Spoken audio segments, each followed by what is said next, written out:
Me llamas puta, no me molesta. Ya lo saben, te gustan mis letras. Ándale, hora de comerte, cómeme, mami intensa.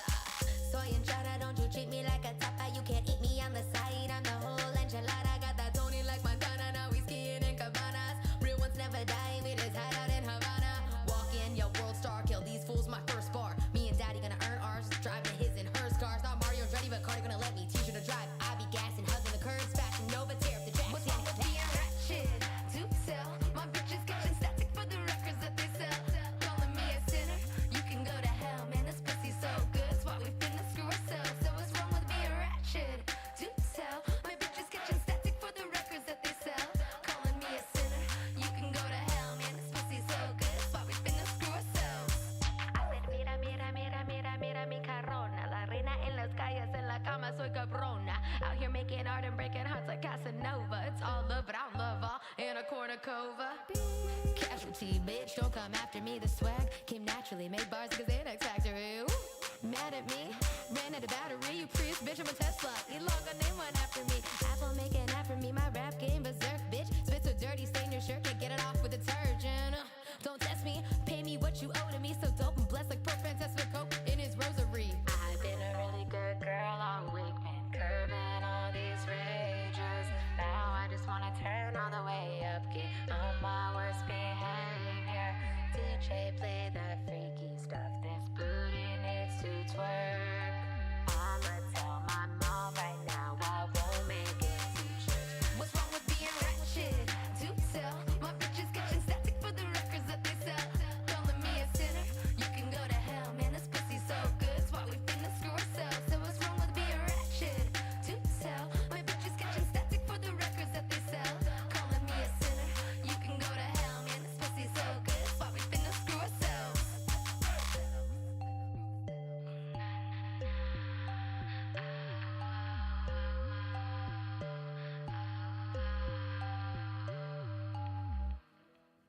This city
transmission.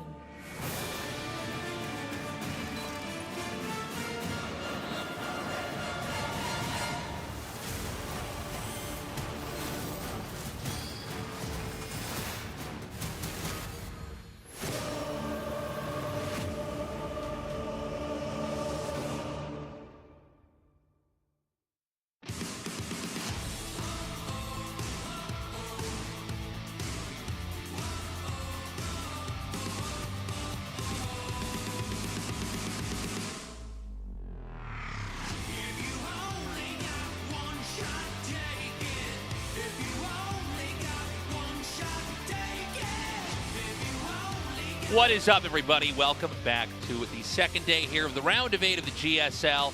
We had a whole bunch of TVZs, fantastic games yesterday, especially the last one ending on a very high note. Today, 3 Protosses and 1 Terran. Yeah, Bunny's going to have to run the gauntlet if he wants to go to the round of 4, man. This is a tough group for him. Hero, Zoun, and Classic stand in the way of the Soul Terran remaining here in Group B. It's going to be a very fun day. We're going to get a good look at a PVT, a good look at a PvP. I'm excited. Yeah, I'm excited as well.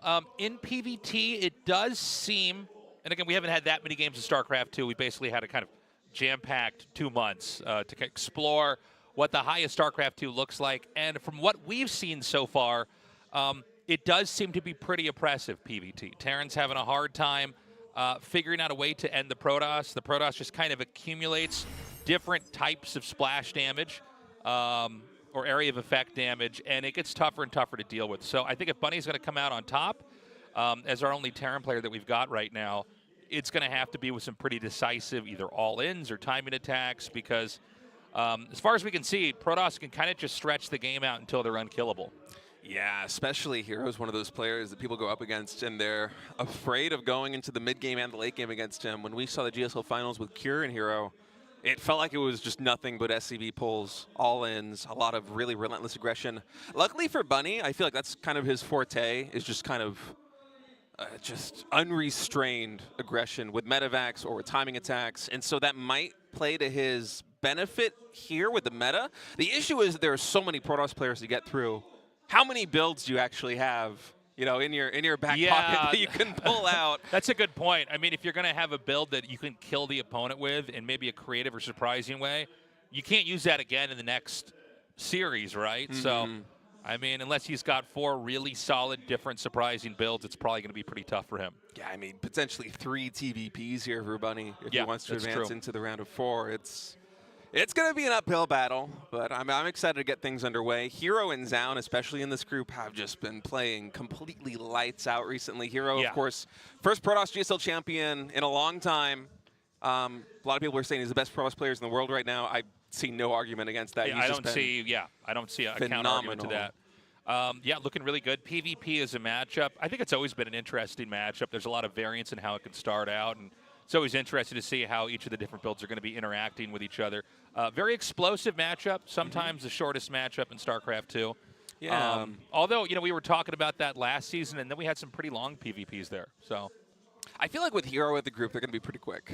He's he likes to. Pig describes him as all gas and no brakes, which is just true for Hero in general, but it's especially true for him in PvP. As we take a look back at our schedule. Of course, this is the last day of the round of 8. The final tickets have already sold out. The finals and semifinals will be taking place on Sunday, not tomorrow, so in a couple of days. And yeah, if you have time, I think you can still come here today to the round of 8 group. Yeah, I don't believe we're sold out. I don't believe tickets are sold out today. I know people are still filing in. We get a lot more people as we get a little bit later into the night. People are getting off work. But yeah, I mean, if you're going to come down, if you're watching now, you could probably still get in here. But the finals did sell out almost immediately. And by the way, it's been great to be back in the studio. We went for a long period without casting anything out of here. Yeah, it was like 10 months or something crazy like that. It was a sad time. Yeah, it was just a boring time. Alone with our thoughts. I felt very useless, so I wanted to get out and do some esports stuff, you know. So it's been great being down here, getting to meet you guys after the show. By the way, we are now crowdfunded, and this is the way a lot of things are going in StarCraft 2. We no longer have publisher support, but we do still have a very strong fan base. People want to keep watching StarCraft. And, you know, the thing about RTS games that makes them special, I think even when compared to every other game that's out there, is that they age like a fine wine. The more you learn about them, the more great games are played on them, the better it gets. You know, a lot of games become stale quite quickly, and they have to patch them into ways to make them interesting. Not the case here. So anyways, my point is consider supporting us, signing up for the Patreon on GSL, and we would very much appreciate it. Yeah, really cool perks too. The replay package. I feel like I talk about it every cast. I feel like it keeps getting faster. Stave, which one do you like? But no, yesterday we sat down at dinner and I got the email that they had already set up the replay. I'm like, wow, you guys are like 30 minutes faster than you usually are. Yeah. It's stunning. So funny. Anyway. Those are great to study, though. Yeah. Okay, so here's what the Final Four looks like right now. We've got Rogue on one end. We've got Gumiho on the other.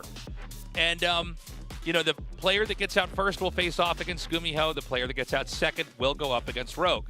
Yeah, and there is a very niche scenario that might play out on Finals Day on Sunday. So Gumiho, Rogue, and Bunny are the 3 players here in the top 8 who have not qualified yet for EWC.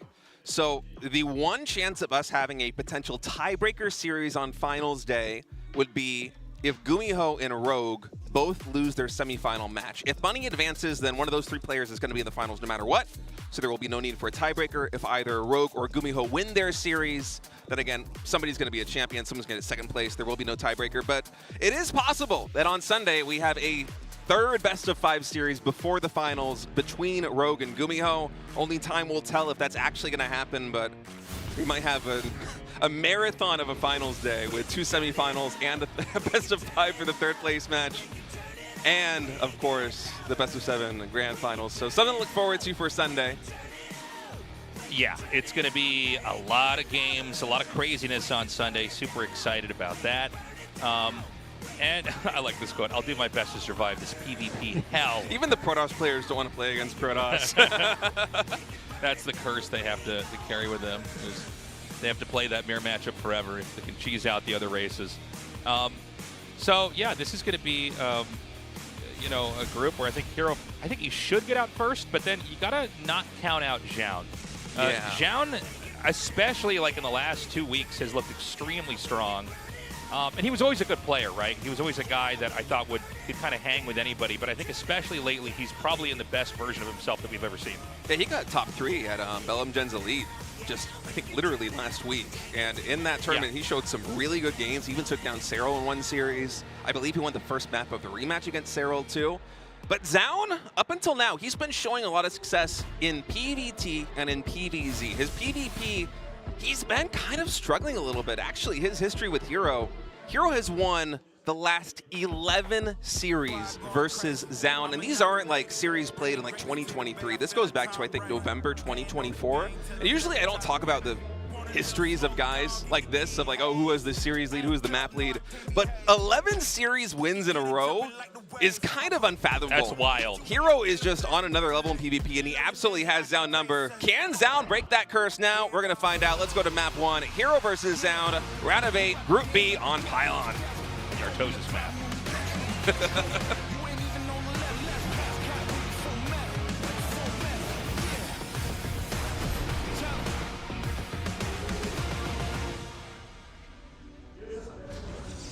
Okay, Hero up here in the top left, Zoun in the bottom right. In a day that we might have a lot of PvPs, I'm always interested in seeing what builds people are going to bring. I do believe PvP, even more so than the other matchups, is a matchup where you can't be too repetitive or predictable because people will just try to counter it. And so I'm really excited to see what range of play each of these guys is going to bring here.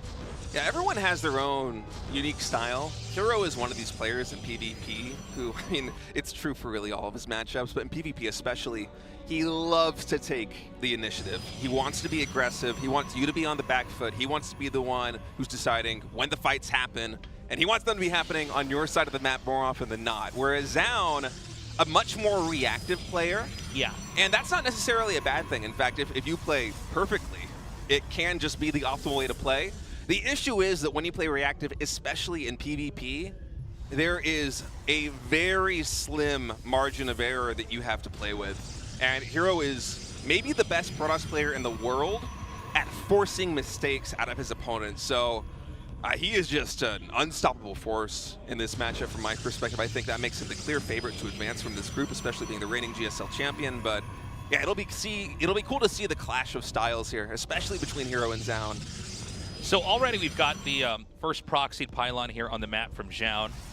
And I think a pretty well hidden place. It's not too far on the corners. It's not really in the path you'd see if you went through the middle. And so we got to see exactly what kind of game we're going to have. We also want to watch Hero closely and see, is Hero just going to try to do sort of generic teching into an expand here? And it's going to be a proxied Stargate. I like this coming in from Zoun. I was watching a lot of Hero versus Zoun PvPs recently, and it seemed like almost every single game that Zoun was playing against Hero, he was opting for sentry openings, he was trying to take an expansion very quickly. If he was on playing on a map like Ultra Love, where there's a high ground expansion, he would want a 1-gate expand with a Stargate. But here he is going for a proxy Stargate and immediately getting punished by it. The Stargate's not even like 75% done. Yeah, it's not only is it spotted, but like the time, as far as it's like warping in, when it's spotted like right at the end. If you see it at the beginning, you could maybe like cancel it and just try to go to something else. But now it's like, well, do we just like commit down to this anyways? So this is rough. For Hero, he was getting a robo back at home. And, the longer that Zoun goes, actually, never mind, Zoun is going to expand as well. I was going to say, the longer the game goes on where he's not doing anything, the more pressed he is to actually attack in. Oh, I think that might not finish. Yeah. Oh, man. Oh, this is painful. The Adepts also, they get blocked by the pylon warping in. So Hero's having about as perfect of a game, not only in how he's playing, but the fortune of being able to scout and see that. And, man, a bit of a sunken cost fallacy here. He's going to try to get this. Yeah, I was going to say, a sentry and a stalker can kill a pylon. It does more damage than the pylon builds health when it tries to warp in. Right. And because Zoun went for the expansion after the initial 2 Adepts, he didn't go for 2 more gateway units.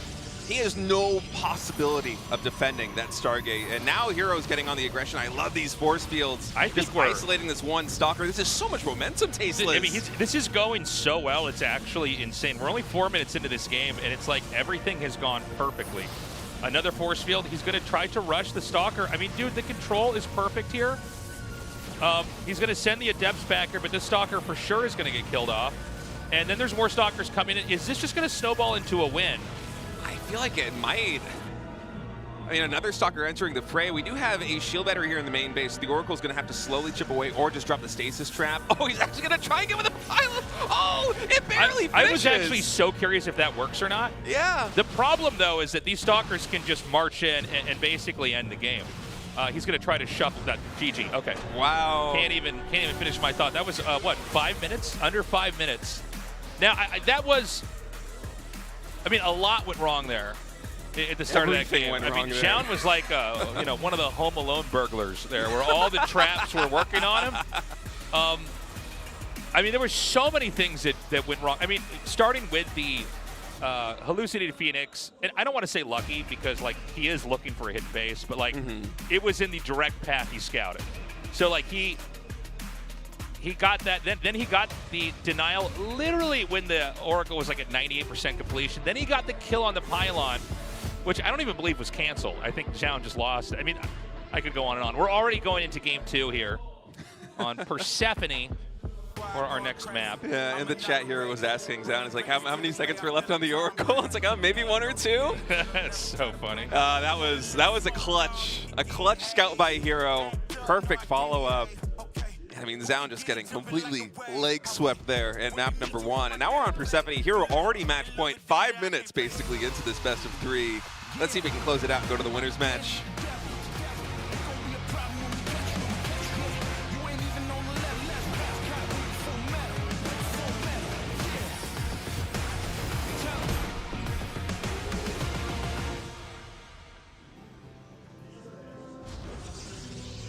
Okay, top left is Hero. Bottom left is Zoun.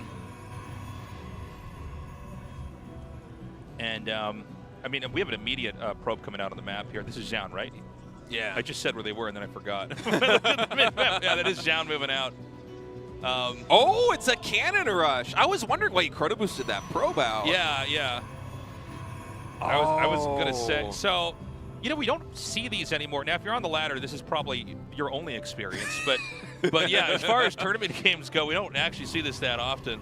I can't remember the last time we saw a cannon rush like this in GSL. This is going to be a treat. So Pylon immediately getting thrown down here. Hero recognizes the threat. He's pulling probes, but Zoun, he's going for the pylon block to allow himself to start the cannon rush here on the low ground. And the way the surface area works on these pylons, it's going to take a while for those to go down. This cannon should certainly get up. And I feel like for Hero, you just want to get your Cybernetic core done. You want to mine enough gas, get a stalker out.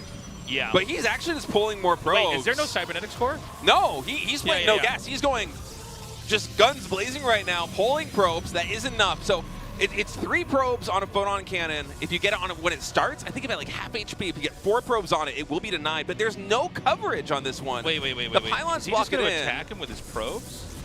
Wait. He sent all his probes out. They're chasing one. I'm looking at the minimap. They're chasing 1 probe right now on the minimap. Well, okay, we need to go back to that probe.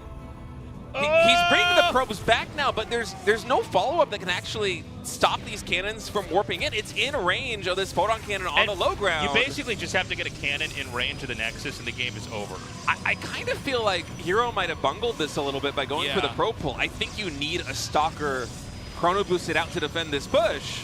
There isn't even a probe on the map. You know, sometimes you get in a situation like this, you can build a Nexus like at the gold base and recall your probes and play the game that way as the defending player, but Hero's going to have a hard time even getting a probe out onto the map. I'm not sure he's going to be able to defend this Tasteless. Yeah, this is, I think this is over. I don't know a scenario where you could recover, right? Because the gateway's gone, so he's not going to get that stalker out. And the Nexus is just going to be killed. Oh. He's going to go for the Robo, but no, this... The next photon cannon will be in range of the mineral line. These two are already wailing on the Nexus. That's going to go down any moment.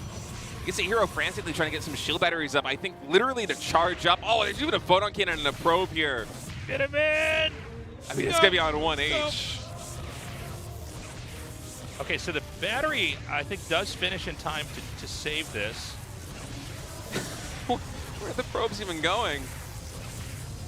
Oh, this is a mess. I mean, I feel like this is hopeless, but I am really interested in seeing how this is going to play out, like what exactly he wants to do. He sends all the probes around. Well, not all. I guess there's 3 still mining. That's not enough minerals for a Nexus. Yeah, he's going to make an Immortal. But Zoun can just wall in. Yeah, that's it, man. It's just... I'm like, the longer he stays in, the more I'm like, do I not understand this game? You're dead, right? There's like no way to win this. Like, oh, I think the probe pull was the critical mistake there from Hero. Yeah, I think he spent too much time outside. Yeah, you know, that was refreshing to have a little cannon rush here in the GSL. That was nice. Yeah. I love that Zoun is doing this, by the way. It was one for the scumbags. I mean, we talked about this heading into the series, that Zoun, in most of the games against Hero, he's been losing. He's been playing reactively, trying to take a fast expansion, going for very sentry-heavy play, scouting with hallucinations, trying to macro and play this kind of immaculate defensive style, which is very difficult to do against Hero. But in this series, he's flipped the script. You know, game 1, he goes for the Stargate proxy. It doesn't work, but he's trying something aggressive. And here in game 2, just an outright cannon rush. I love this from Zoun. It's match point now. In the blink of an eye, we're going to map number 3. One of these guys is going to the winner's match. One of them is going to fall to loser's match. Zoun, can he break the 11 series lose streak against Hero with a win again on Takamak? Our map is loading up. Let's close out this opening series.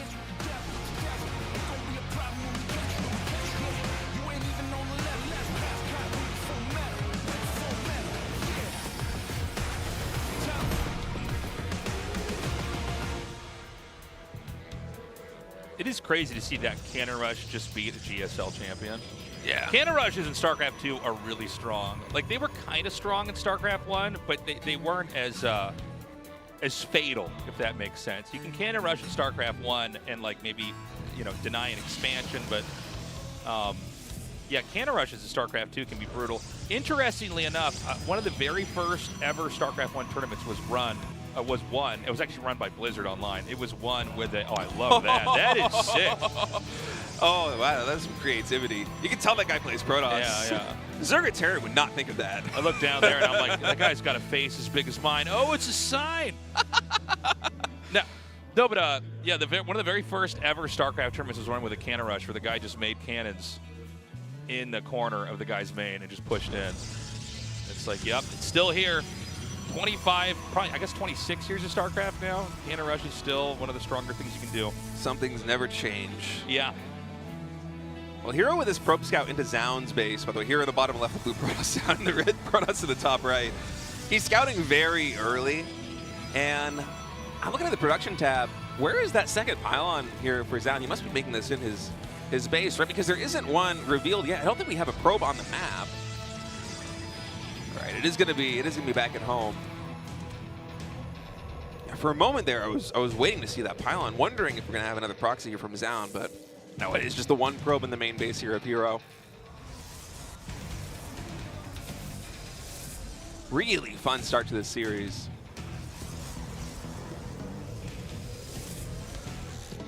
Okay, so Stalker Sentry for both sides. So we're going to wait for the first deviation of the builds. Right now, things are entirely mirrored, excuse me. Yeah, here we're going for a little bit of a probe cut right now. Zoun loves his pylon blocks on expansion. Let's see if he drops it again here. Yeah. This guy's a pylon placing there is fiend. something about, like, I love when you see somebody place the pylon 2 in the corner, far away from the ramp, where it's like even that's optimized. It would be a longer travel distance to come down and try to attack it, while still blocking the Nexus instead of making it in the center here. So he goes for a cancel behind that, and it's an immediate Nexus here for Hero. And Zoun's doing the same thing. So nobody's made any kind of definitive tech yet. It's just been accumulation of probes and tier 1 units into an expand, which means I think neither side will be able to attack each other for a while. Well, Hero did do a slight probe cut. He delayed the probe production until that Nexus got started, so his gateway units are just a tempo faster here than Zoun. And Hero has not been shy in the past about moving across the map, even with identical unit counts to try and get something done.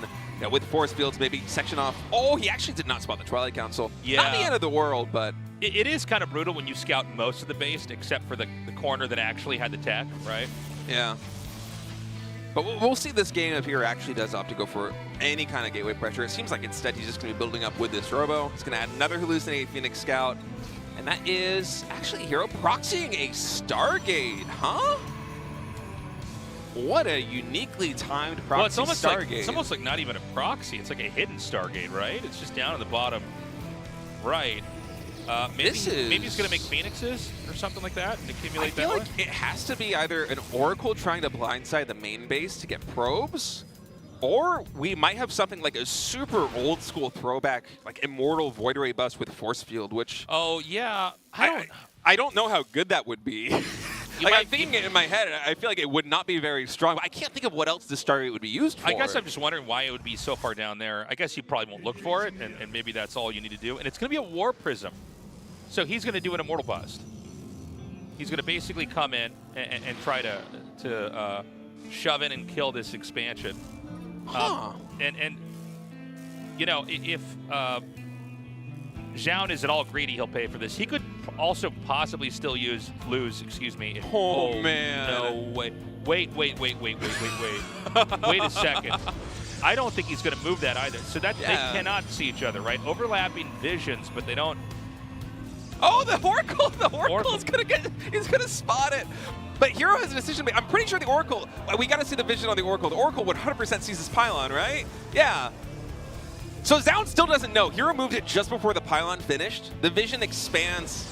Oh, he sees the pylon. Well, he sees the pylon, but he doesn't see the Stargate. He thinks it's for a third base. Yeah. He thinks it's like a spotter pylon or setting up for a future third, like you were saying, State. Or I guess maybe a fourth, but yeah, Zoun is not confirming. He doesn't have the tech. So the Oracle's going to come into the main base, and Zoun is like, wait, what? This is a 5-minute, 30-minute blink is already set. What is happening in this game? We have Hero not even going for an Immortal Bust. He's adding in a Forge and a Twilight Council. This is such a peculiar start to map number 3. I don't think I've ever seen Hero do something quite like this. Now, Hero plays a lot of games, so it's impossible to see all of them, but this is something novel. What in the world? I really like Zoun's position here, Tasteless. Yeah.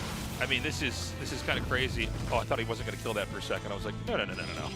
This can't be right. A hidden Nexus. Now, this can't be the right time to make a Nexus. I mean, an Immortal makes you pretty safe versus Stalkers, but if he just blinks on top of the Immortal. Here comes his second one. Hold up. I love the hallucinated Immortal. Oh, that's so smart.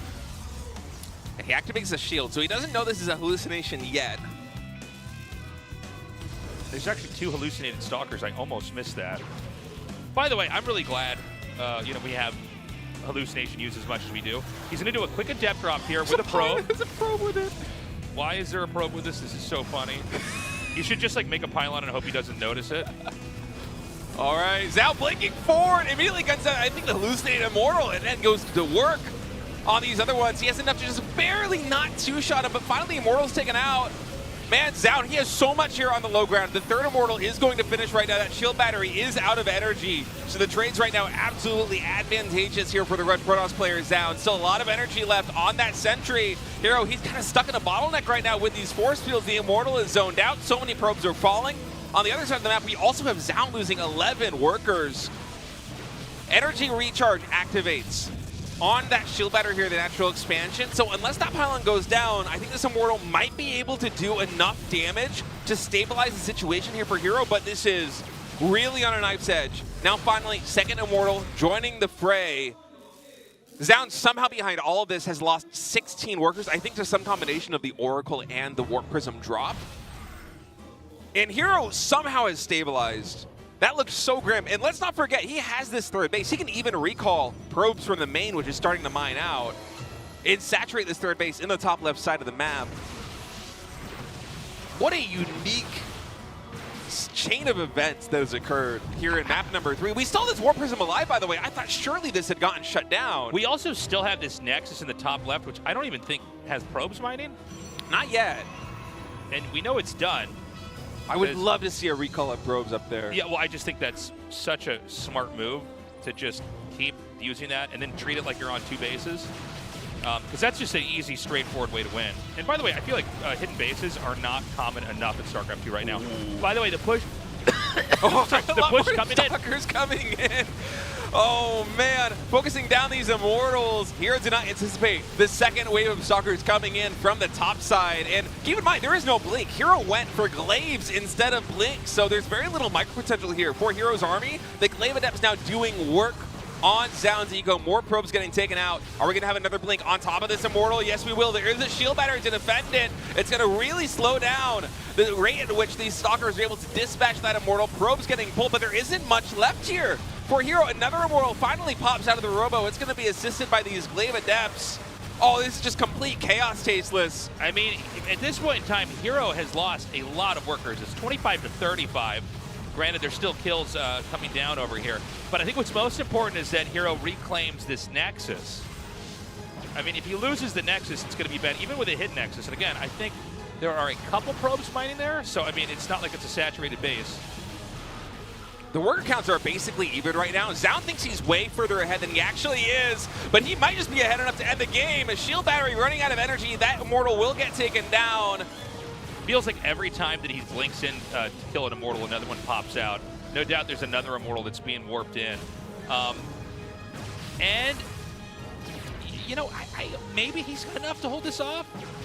The energy recharge has to be available in a moment here for that shield battery. If Hero could just stabilize, because he has that hidden third base. Oh God, this is a lot of so Stalkers. Many Stalkers. And this is one of those things where I think, in this case, I believe you can two-shot an Immortal with that. So he's going to come in here for the dive. Now, the positioning is nice for the Immortal. At the same time, the Nexus is low. So there's like a lot of ways to skin this cat. The positioning is so good for Hero. Oh man, you got to be very careful moving forward like that. Yeah. There hasn't been an Immortal in production for the longest time. So this is really what you got. The next Immortal is only halfway done. And he's not blinking into it yet. He's just shaving off things on the exterior. The Immortal's still doing work. Is he going to blink in? Be so careful. Hero 100% would have blinked forward right there. Yeah, Zoun erring on the side of caution here. The Immortal, I believe the second Immortal's out. I think you're right. Unless he canceled. Yeah, it's out. And I think Hero stabilizes. I think Zoun's window is closing. Okay, he goes for it. Another Blink forward, shield battery. Oh, it's barely out of range. He's able to take down both of these Immortals. Blink is still on cooldown, but there's just not a lot of range damage here for Hero. Only 3 Stalkers. The next Immortal only just got started. Zoun, I think he might be doing it, Tasteless. Yeah, I think we might be the tipping point. Again, the Nexus is so low, you can only use that to kind of tank damage for so long. And at this point in time, we know another wave of Stalkers. There they are. They're going to come in now. Another great one-shot. I mean, the Nexus is going to fall, and it won't end there. He'll be able to push up the ramp and probably just end this game. Dude, Zoun is on another level right now. There is only 1 Immortal and 2 Adepts trying to anchor this natural expansion. You can see Zoun. He's playing this so safely. He does not want to overextend. He wants the guaranteed victory here. He knows he's in a dominating position. He doesn't know about the hidden base, but with the natural expansion going down, it doesn't matter. He blinks forward. That Immortal is going to be taken down. GG, and Zoun has snapped the win streak of Hero. 11 series in a row finally breaks. It's been 6 months since Zoun has won a best of 3 or better series against this guy right here. And man, I'm telling you, Zoun is just on fire. Ever since last week, he has been just seeing through the Matrix, the biggest smile on his face. You know, usually Zoun, he's not that emotional a guy when he wins or loses. You'll see a little bit of a grin, but yeah, he is positively beaming after this victory. And our reigning GSL champ, he's going to fall to the elimination match, Tasteless. I got to say, man, Zoun looks so strong. Great game back there. By the way, I mean, you know, had Hero held on for long enough, he would have been on 3 bases. You know, he would have just had enough. Anyways, guys, short break. Coming up next, Bunny versus Classic. We'll be right back.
days up in a haze, wearing my darkest clothes. Smoke on the walls, flooding the hall. Feels like we're getting close. Taking the hit, think this is it. Give me the overdose. Heavy metal on my wrist, put it on and go. With my head up, know exactly what I got. Turn it up, get everyone around us. 'Cause tonight gonna dance until we black out. 'Cause tonight dance until we black. 'Cause tonight gonna dance until we black out. Gonna wake up with your face down. I can hear my feelings with the bass up. You're safe here, everything is blacked out. 'Cause tonight gonna dance until we black out. Gonna wake up with your face down. Feel your heartbeat speeding with the bass up. Everything is blacked out. They were holding me down, holding me back, holding me tight and close. Breaking me down, riding my back, down on my knees and toes. But I got up and I became stronger than before. Heavy metal on my fist, had to break the door. With my head up, know exactly what I want.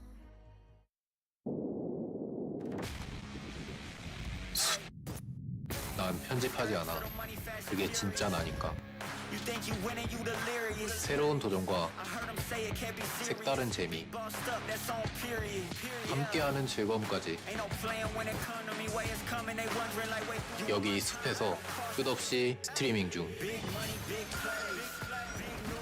라이브 스트리밍을 넘어 라이프 스트리밍이 되다. 숲.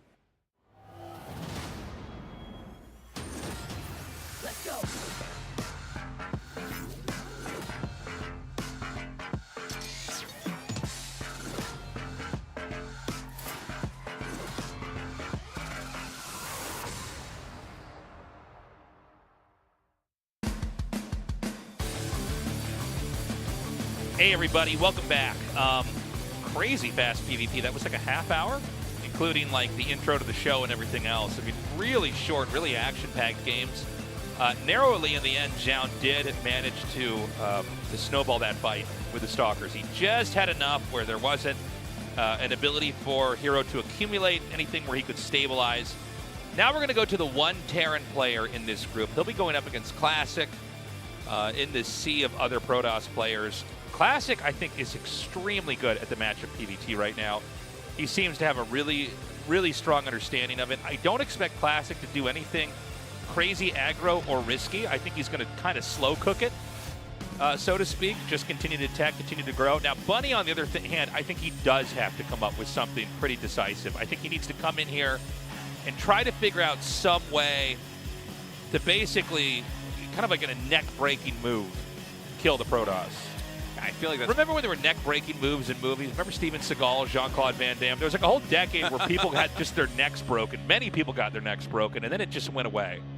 There's no more necks to break, but Bunny's got a couple right here. We got to bring it back. We need to bring it back, but I need some Steven Seagal head twisting. Take this Protoss player out before Storm is done. I'm pretty sure Bunny's before the Disruptor comes out. Yeah, I think he's going to be trying that. That seems like the most reasonable MO here, especially for a player who historically has been so aggressive in this matchup. And so I think from Classic's perspective, what we can really expect is him just really bracing for impact. He's always been, or especially more lately in Legacy of the Void, he's been a very stable Protoss player. You know, when he was first coming onto the scene in StarCraft 2, he was a lot more aggressive. I remember when he proxy-gated me in Pro League. That was really sad. That made me upset for a while. But since that, he's been, especially in PvT, just a rock-solid defensive macro player. And so I think coming up against Bunny, you kind of expect... Like, the elephant in the room is that Bunny's probably going to try and do some kind of crazy tactics. He'll either go for an SCV pull or some timing attack, or he will do the typical Bunny move of boosting all of his medevacs into your main base and trying to kill you that way. And so for Classic, let's just watch to see him on point in terms of defense. As Bunny prepares to go through the impossible gauntlet, Hero, Zoun, and Classic stand in the way of him in the round of 4. Can he do it? Let's find out with his first series between Bunny and Classic.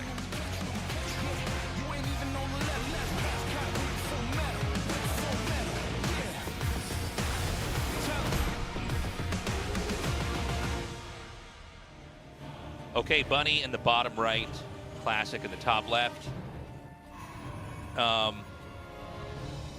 Yeah, I mean, let's see what Bunny's got here. Classic did have in his little player statement that I will, what was he say, smoothly make it to the round of 4. I do feel like he should be able to just advance here. He's so strong. But yeah, I'm really interested in what Bunny's going to bring here. Bunny, by the way, last season looked incredibly strong. Like, you know, some of these guys, you can tell they've just still been playing, they've still been practicing, they're still growing StarCraft networks in their brain, you know, coming up with new solutions. We've got double gas here. So he's going to be one basing it, at least for the time being. A fast tech up here from Bunny.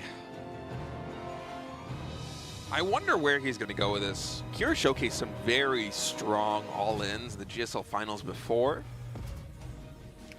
Yeah, I wouldn't be shocked if we have some kind of 2-base SCV pull timing. Especially because Classic seems, at least in the games that I've seen from him PBT recently, he doesn't usually opt for the hero-esque move in PBT of immediately going into charge once that Twilight Council is done. Oh, welcome. Protoss, he's deserved for making it work. That's adorable. But yeah, for Classic, I'm expecting him, if he does go for the typical kind of standard Protoss development with a Twilight Council, it will be Blink first. And should Bunny go for some kind of big SCV pull siege tank timing attack, like in the vein of what Cure was doing in a lot of his games in the PBT finals previously, it'll be a bit of a race to get there before charge is done. Yeah, one way to think about how Protoss develops in this matchup now is like each of their techs is makes the game profoundly harder for the Terran to deal with. So, you know, once you've layered on, like, let's say Disruptor Shots and Storm and Colossus, it's just hard for, like, Marine Bio Balls to get in there. Everything just dies in groups. And part of this is the way StarCraft 2 is programmed. You know, things move in unison very smoothly, but they almost kind of like little particles attaching to each other. Things kind of group up, especially in large control groups, which makes splash damage incredibly devastating. So if we've got a timing, you know, it'll be before one of those sequential splash damage techs finishing. So maybe before the first one finishes or before the second. It's going to be the Cyclone coming out here first for Bunny. Medevac follow-up, probably just going to be the Cyclone Marine drop to start things out. And of course, as you would expect here with Classic, just really on point with its hallucinated Phoenix scouting. I wouldn't even be surprised if he sent another one out.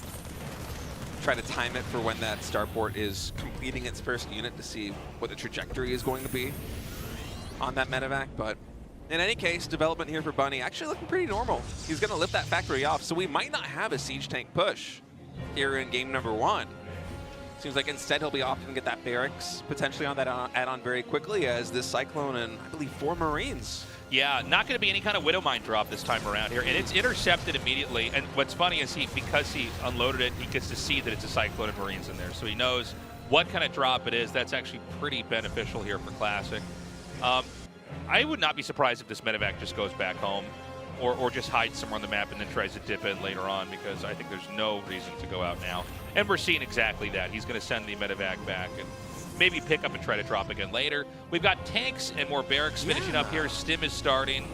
And so Terran is getting all the different building blocks necessary to eventually do a push. If that's in fact the kind of game, I don't want to cast this in too much of a deterministic way. Like, right. It is possible Bunny plays a slow game and just keeps expanding, and maybe he shows us how to win in late game. But no, I like this mix-up from Bunny. You know, a lot of times when you see Terran players go for the siege tanks very quickly, they will just immediately, you know, you have the tech lab already on the factory. You pump out the siege tanks out of that, but he actually used the factory to make one more add-on.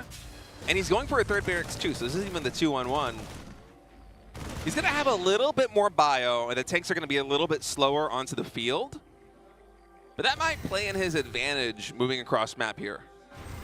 We've got Stalkers and Sentries coming out here.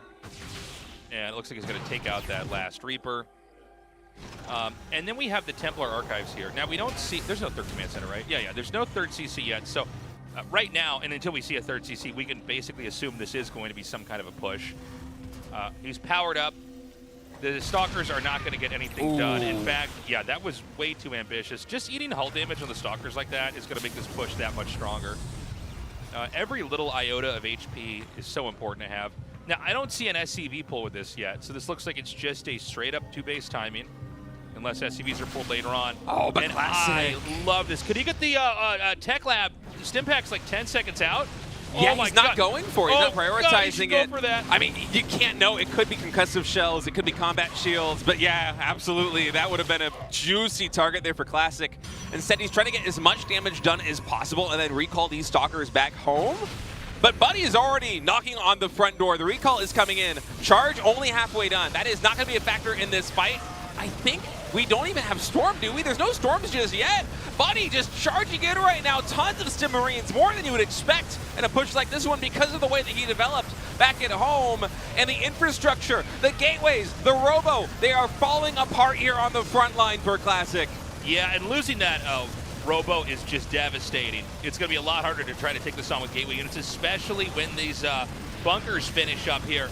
And killing this base, by the way, the third base was canceled. And this is all you've got to do as Terran. You take out this Nexus and just basically keep an outpost over here. By the way, Charge seconds away from finishing, but I don't know if that's going to cut it. I don't think, with the, 3 Zealots he's got, he's going to run down here and do anything with that Charge. He's going to dive in. He's going for the tank. He takes out one. There's a second tank coming in. He picks that up with a medevac. I think this is GG. Yeah, it's looking like it. I mean, you can see him floating 600 minerals because he just lost so much infrastructure there on the front line. Maybe if he was able to keep the gateways and the robo alive a little bit longer, would have been better for him. But with a bunker done, with a siege tank still standing strong, Bunny's going to take game number 1 with a very powerful timing attack. I'm telling you, I feel like we might have to see Classic make an adjustment and go for Charge faster if he wants to take down these pushes from Bunny. Because when you go for Blink first like that, which is the standard way of playing PvT, the Charge, it comes online just a little bit too late. It does feel like a race, and Bunny just hit the perfect timing window. Charge was halfway done. It only finished after the infrastructure had already been taken out there from his Protoss opponent. And so, now Classic, I love the move of blinking into the main base, trying to buy time, but Bunny just with a killer instinct, not batting an eye, not flinching, just sending fully across the map right into the heart of the Protoss beast.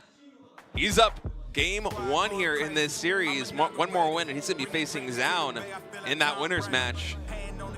I love it. We talked about, this is what Bunny needed to do. I think he did it perfectly. I thought the Stalker blinking was really nice, but I'm glad Bunny basically didn't take the bait. The whole idea is you just try to keep making them run back home and defend, and eventually Protoss is too big. Guys, game 2's loaded up. Let's do this.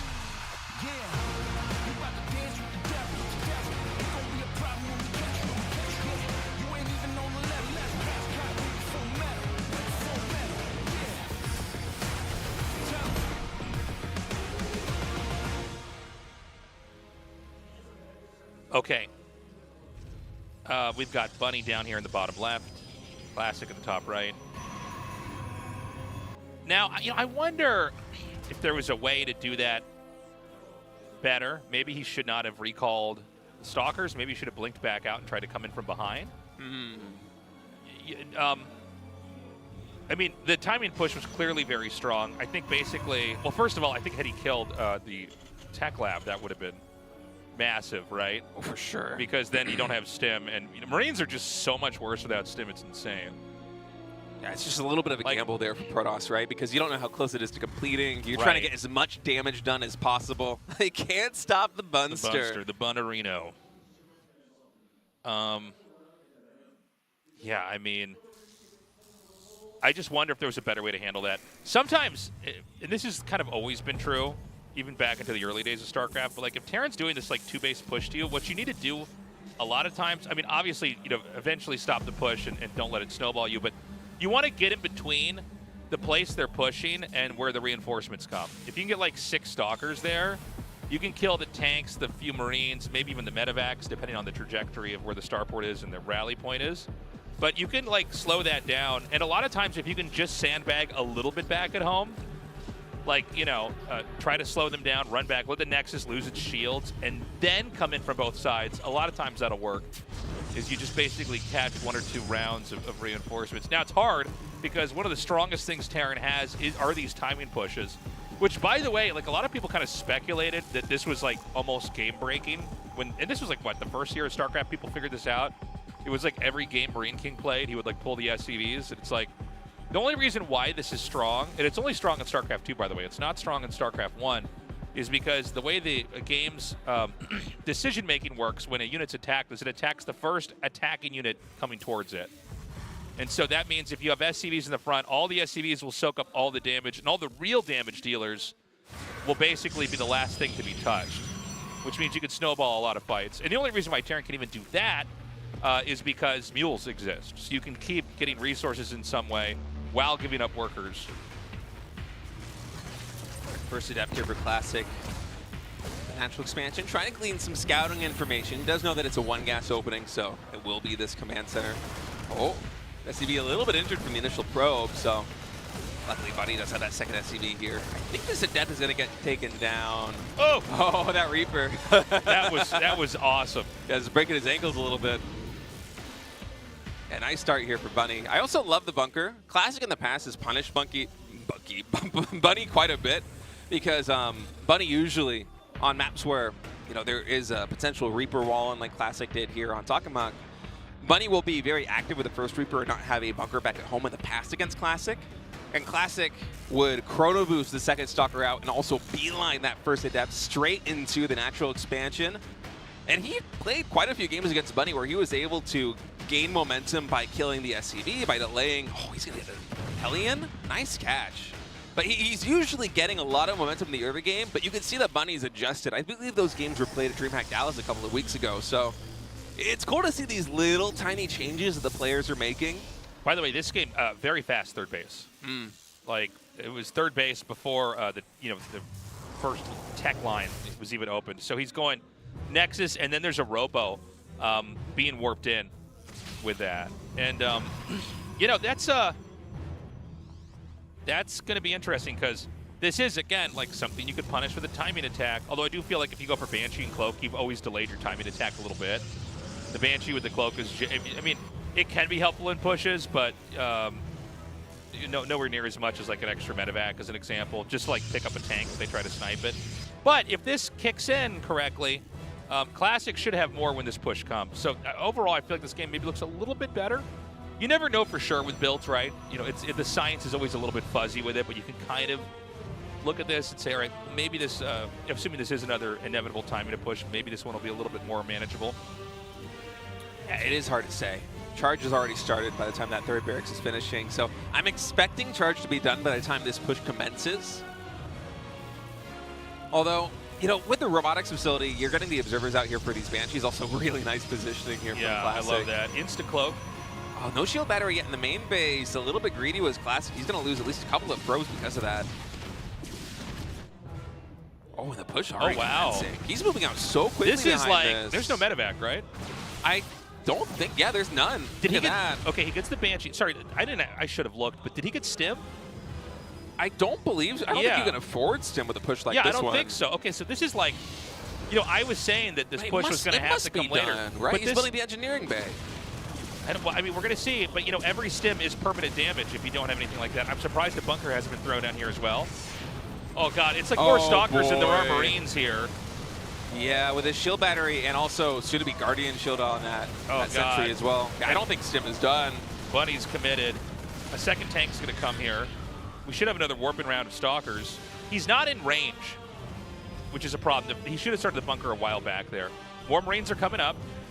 And this is scary, though, because Charge is nearly done, and we're going to have a flank getting set by Classic intercept reinforcements, and he has a lot of time to wait. He does not need to try and break this down right now, although he might go for it.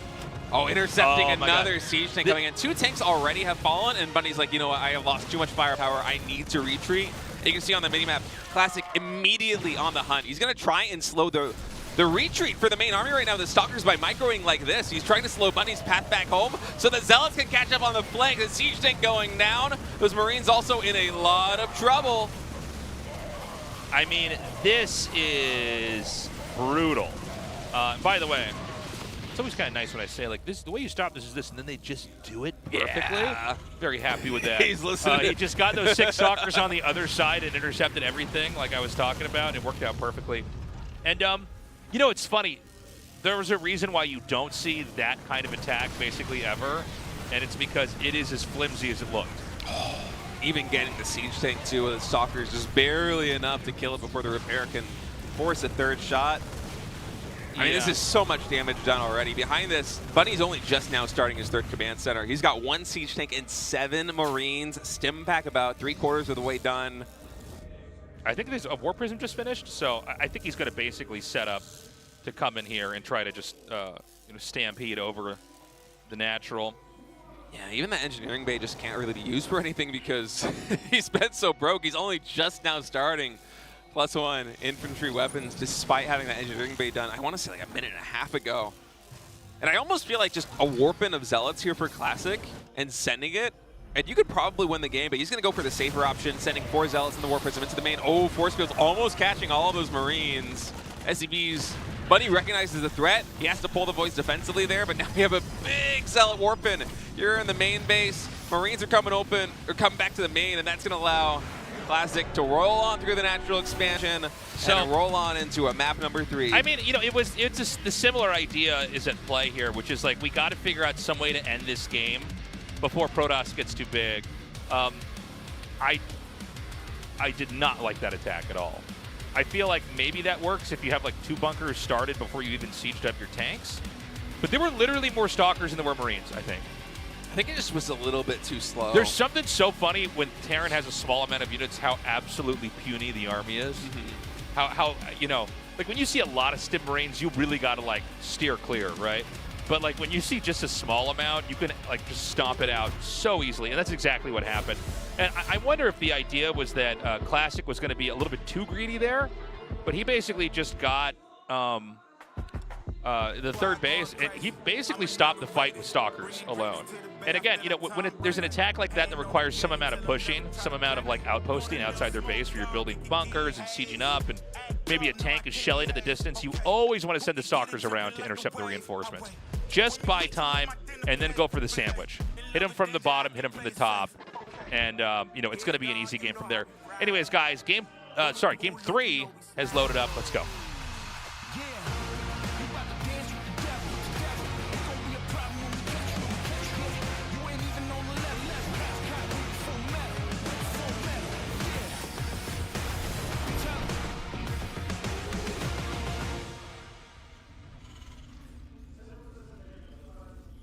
Okay, Bunny in the top left, Classic in the bottom right.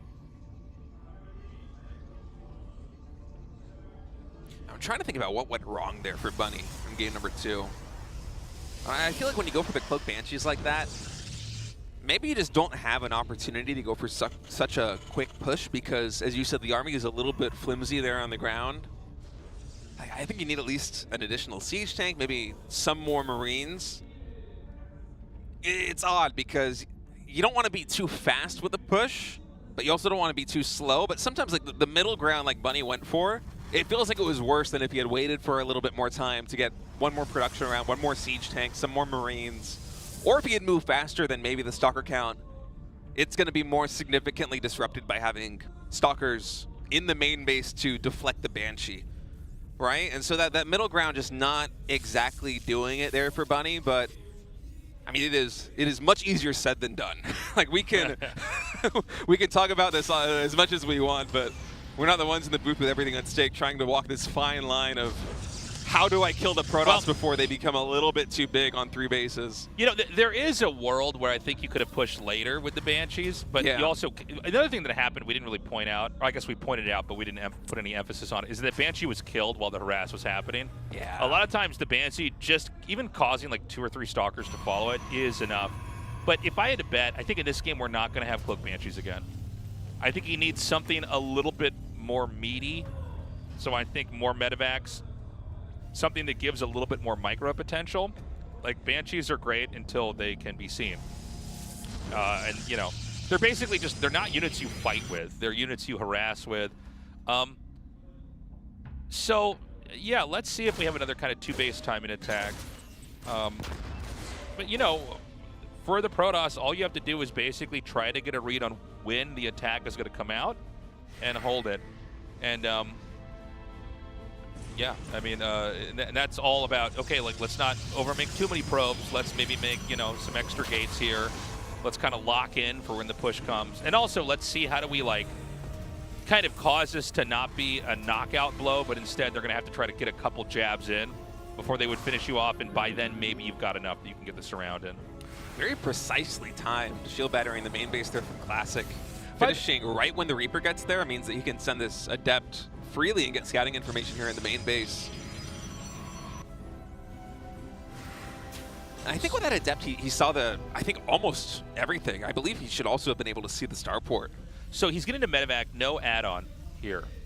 Got the side. So this is actually game 1, only he's hoping the drop actually works. Yeah, we'll see if the factory lifts off to build another tech lab, or if he's going to go into siege tank production a little bit more quickly with this one. It seems like it might be the latter. No, he's going to lift and go for the tech lab again. So this is probably going to be the same build as game number 1, with a 3rd barracks without an add-on. The siege tank production is a little bit slower, but what you get as a result of that is significantly more Marines with a push. So the firepower is definitely going to be there for Bunny. I like this kind of adjustment to the siege tank push where the tanks are just a tempo behind, but you have way more Marines.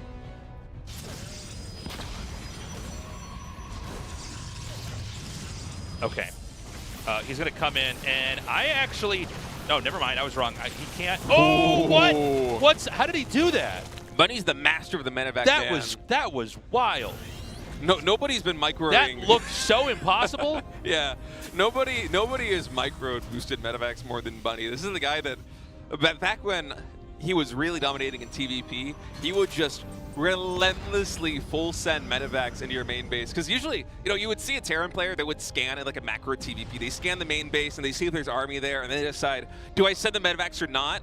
Yeah. Bunny scans, and he sees an army there, and he still sends all the medevacs. Yeah. It doesn't matter. He does way not that he flinch. did that. By the way, you either look like a genius doing that, or you look like an idiot, because you can just lose the medevac. But he basically knew exactly in between the stalker shots and the time he had for the medevac boost, he could come in and save everything, which is crazy. By the way, big gateway explosion here. Before 3rd base. This is just like a 2-base powering Protoss. Yeah, Classic is bracing for impact. By the way, you can't just 2-base into a 2-base Protoss.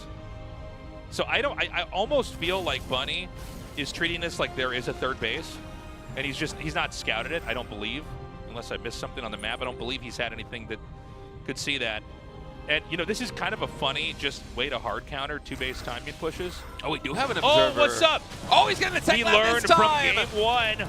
Oh, but the surface area is a little bit better there for the SCVs. And these Stalkers, they might be stuck. Those Marines can work their way here on the bottom line. A lot of damage already being done, hull damage. If those Marines were sitting at the mineral line, this could be a disaster here for Classic. Instead, he's going to be able to escape with at least some of those Stalkers. They are battered and bruised. But behind all of this, he bought time. Yes, it wasn't a very favorable exchange there in the main base of Bunny. And look at this. We actually have a 3rd command center coming down from the Terran. I think this is a very smart move. I feel like if this was a fully dedicated push with no follow-up... Wait, did he? He canceled the command center. It was a bait. It was a bait. Oh! He's a liar.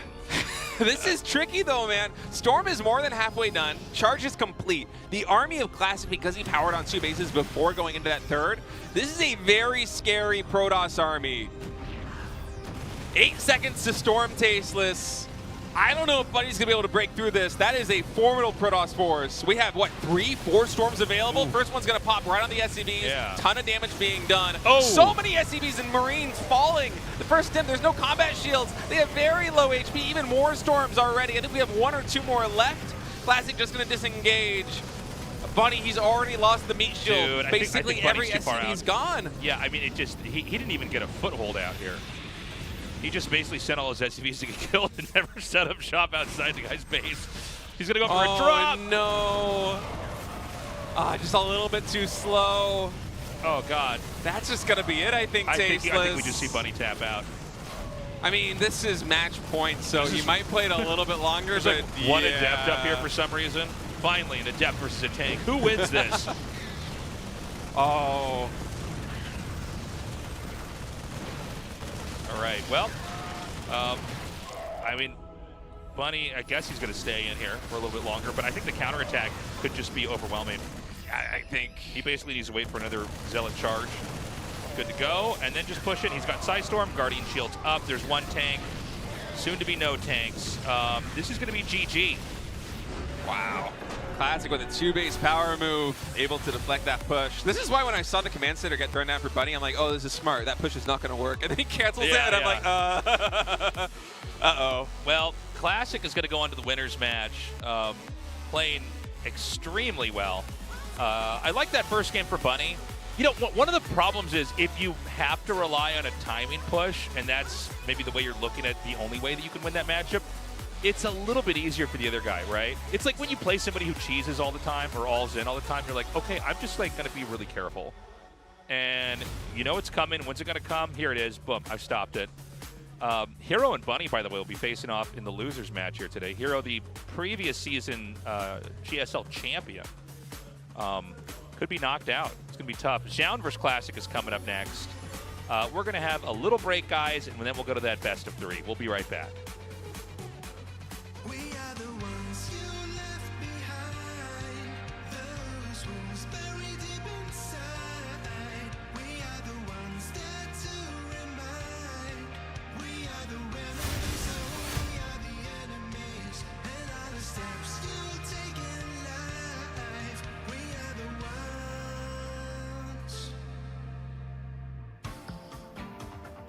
Every little detail, times you fell from grace, so tell only your best tale. Whoa. When everything moves fast, don't let the memories fade. Try to make one that lasts. We are the ones you left behind, that love buried deep inside. We are the ones that to remind. We can be remedies, so we are the enemies. And all the steps you take in life, a guilty conscience in the night. We are the ones. We are the ones. Always by your side. Still waiting for a moment.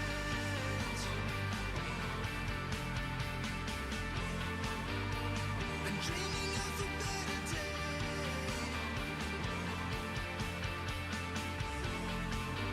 But there's gladness in the no way.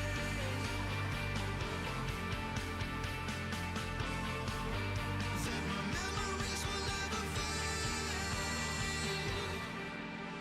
We are the ones you left behind. Our love buried deep inside. We are the ones there to remind. They are the remedies, oh, they are the memories. And every step you take in life, and every dream or sleepless night. We are the ones. We are the ones.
I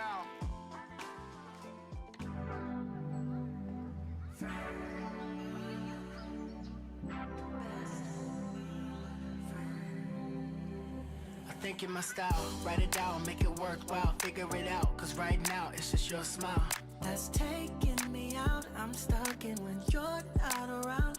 At the top of my list, said you, I'm thinking about a kiss. I'll be there anytime, you just tell me your wish. I got your back, no matter what, we're gonna last. Cause you're Hashtag is what I like no shoes that fit just right. Even though your best day, there's nothing like you. I can be your boyfriend, I'll be there until the world ends. We can sit right smack dab in the middle, figure it out little by little. We're already best friends, cause you and I just make sense. All you gotta do is give me the signal, nothing to lose, let's make it official. Tell me like your boyfriend, and also be my best friend. La la la, la la la, la la la, la la la. Boyfriend, boyfriend, best friend, best friend. You and I were better combined. Tell me why do we gotta define what this thing is and where we are going? Why can't we have it all and just live in the moment? I don't see a limit to my future, cause you're in it, they say. Truth hurts, but right now it feels so good, cause I finally understood. I don't see a limit to my future, cause you're in it, they say. Truth hurts, but right now it feels so good, cause I finally understood. Hashtag just what I like an old song that hits just right. And then the sunshine, nothing's as bright as you. I can be your boyfriend, I'll be there until the world ends. We can sit right smack dab in the middle, figure it out little by little. We're already best friends, cause you and I just make sense. All you gotta do is give me the signal, nothing to lose, let's make it official. Tell me like your boyfriend, and also be my best friend. La la la, la la la, la la la, la la la. Boyfriend, boyfriend, best friend, best friend. La la la, la la la, la la la, la la. Boyfriend, boyfriend, best friend, best friend. Boyfriend, boyfriend, best friend, best friend. Boyfriend, boyfriend.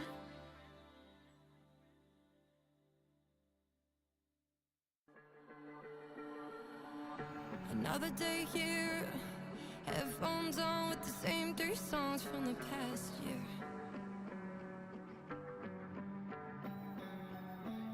Another cheap beer from Ben at the bar who fucked me over on the rent. Can't believe he's still here. How could I forget, young and scared to death, Russian roulette? So much for sweet 16, one of the 6 was me. First I'm leaving home, Monday flight alone, skips and milestones. I should have hugged my dad, I was so fucking mad. City soul, but I moved too fast. Growing up shouldn't hurt like that. Oh, oh, oh. Wearing scars can't faze me now. Isn't that what life's all about? So I say goodbye to the girl that I see. She's a ghost in my past, not a picture of me. I'm undefined, I'm incomplete. Letting go of the crash, leaving room for the peak. I don't like you when I get this angry, but it's gotta be addressed. I gotta get it off my chest. I might sound cold, but I swear I'm not. I'm the best I've ever been.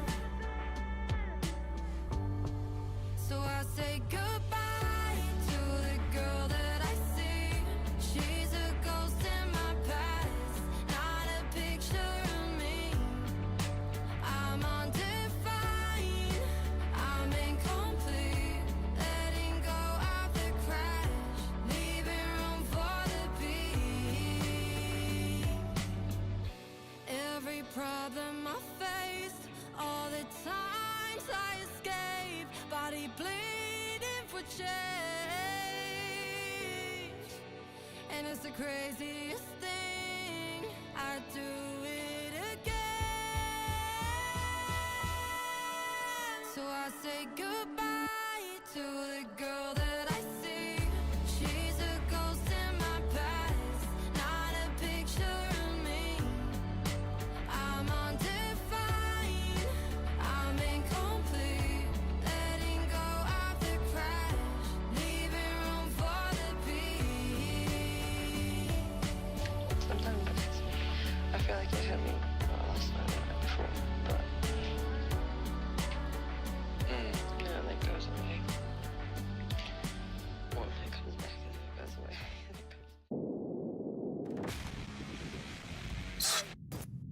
난 편집하지 않아.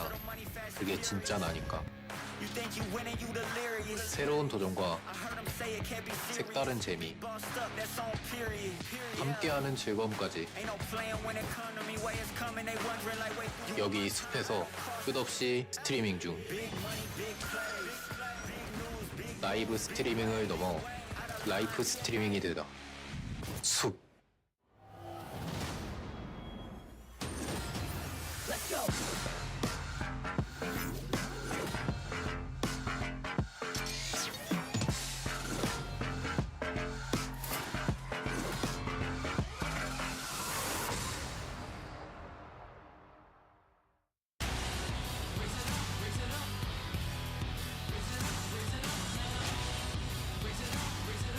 All right, guys, more PvP coming your way.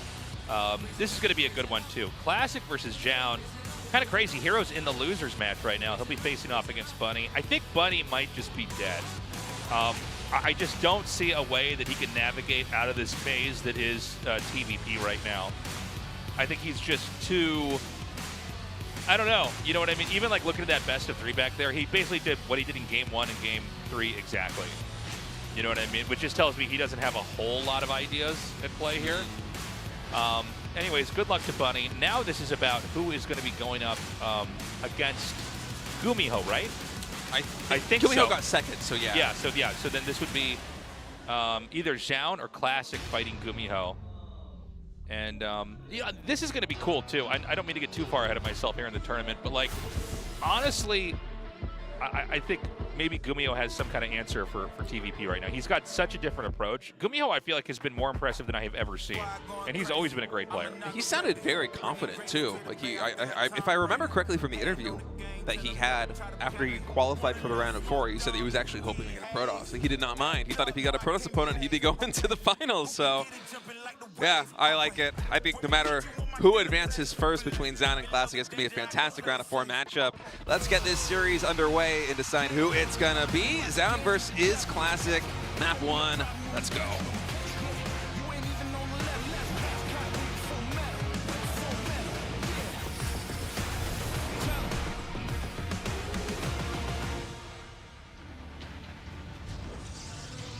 Okay, it's Zoun here in the top right, Classic in the bottom left.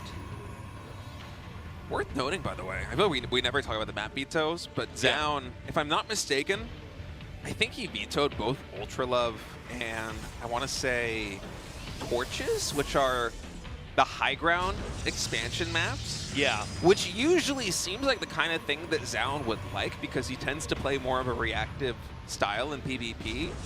I'm wondering if he's starting to reinvent himself a little bit in this matchup. I mean, he's always been good enough to be capable of anything. Yeah. But I loved how much he was showcasing just aggressive plays against Hero, of all people, in that opening series. Oh, from Colorado. Starcraft 2 will never die. Absolutely. Calling it a dead game for more than we've a been decade calling it now. a dead game for a long time, but maybe we're just, I don't know, necromancers? Yeah. I almost said necrophiliacs. That would have It's still... If StarCraft 2 is a dead game, it is kind but of it's true. still fun to play with the body. Oh my God, tasteless. Yeah, I mean, it's no, you know, truly RTS games, they just age so well. You know, they just it's one of these things where we think we know so much about it, and then people play for longer, and we learn even more. Do we have a couple of proxy pyloners over here, both Zoun and Classic setting up. Classic here with the faster proxy pylon in the center of the map. Zoun going for the third pylon, all the way up here in the top left. Oh, this is funny. Cyrax score finishing up. Is it going to be a Stargate, which is, I think, what it's most likely to be? Oh, it's a Robo for Classic and a Stargate for This Zoun. is super aggro. Okay, so he's going to go for the Immortal Bust. I feel like we don't see there this is very one often. I've seen where people use like just a Warp Prism to try to micro. It's basically like getting Blink early while also being able to warp in, if that makes sense. I don't know if which one it's going to be. It's poor man's Blink. It's poor man's Blink, yeah. Yeah. It's Mom, can we get Blink? No, we have Blink at home. You have a Blink at home. You know, for Classic, if he goes for a third gateway and just nonstop stalkers and does the Warp Prism Blink play, I think this is going to be really good for him. But if it is Immortals coming out of this Robo, I think that might be a little bit advantageous here for Zoun. It's actually Classic with his Shade moving forward. God. I mean, catching one just of these getting adepts. getting this kill is going to give him that much more momentum. Now, a lot of attacks like this are hinged on you know, bases being up, like an expansion here, and that's not there yet. Warp Prism, third gateway. Oh, Zoun is going to spot now the Proxy Robo. We do have one Oracle getting near completion here at the top left. I feel like we should see a Void Ray come out from this, just try and get some utility out of this extra production. But we'll see. Second Oracle also could be very good. Now, even with the shield battery, 2 Oracles, you get those Pulsar beams lined up and you're able to one-shot probes. As Immortal production does start up for now, Zoun leaving that Stargate idle. Classic does not know about the proxy yet. Okay, I don't know if this is going to get that much done. I guess the truth is the Stalker deals such little damage over time. Should. Yeah. Yeah, there isn't too much at home right now for Zoun. Yeah, so this basically mutes the power of the battery as long as these shots are not staggered. Yeah, you got to make sure that they're like kind of at an even distance when they fire. if I'm not mistaken, Classic still has no idea, although he should know that something is proxied. After that Warp Prism, the Adepts flew through the main base and saw there's nothing and no natural expansion. But Zoun has not revealed his hand. He's waiting until the second Oracle before setting them into the main base. I don't even know if we have a shield battery in Classic's mineral line, but if there is one, it doesn't really matter. It's going to be all about having 2 or 3 Stalkers in position to actually intercept those Oracles, but Classic right now, he's gunning for the aggression. He's moving all the way across map. We do have 2 Stalkers, so it's not 3. Those Oracles, they can trade out quite effectively for probes as the pressure is starting them out here at the front line of Zoun's base. This gateway going to start slowly getting chipped away, and now the Oracles setting it to the main. Only 2 Stalkers, 2 more do get warped in. Oh, Zoun, he's playing this very conservatively. Oh man, only going for 1? Oh, that is not the way you want this to go. Oh, and the force field on the ramp. Oh, it's a destruction tasteless. Yeah, this is pretty brutal. That Stalker is going to be isolated. And there it is, GG. Classic wins game 1. Goes to show you how strong that rush is. Like, you don't even have to have a Nexus down there to punish. You can just you can one base rush another one baser. Yeah, that is brutal. I think if the Oracles were able to line up and get a couple more probe kills, and also those Stalkers didn't get force fielded, which is a lot of ifs. But if those things hadn't happened, maybe he's able to stabilize back at home. But with a Warp Prism and Immortals, I mean, that is just the composition that's going to have more firepower in the Proxy War. So Classic with a bit of a cheeky play. We don't really see Proxy Robo that much in the current meta of PvP, at least not in Korea. Yeah. Zoun with a bit of a smile on his face. You know, these PvP is so action-packed. So many different ways you can open in PvP. You know, which means you have so many interactions possible there. It is a really fun mirror matchup. I can't decide what mirror matchup I like the most. I feel like basically every mirror matchup has gotten a lot better over the past couple of years. Yeah, it's different from StarCraft 1, where StarCraft 1, like, there's been some problems at times with the mirror matchups. Like, especially ZVZ and just how inhibited you are and the choices you can make. Like, I think mirror matchups in StarCraft 2 just a lot more dynamic, a lot more interesting. We're ready, guys. Going into Game 2 now, Zoun versus Classic. Remember that the winner of this series is moving on into the Final Four here, while the loser goes on to our final match here in Group B.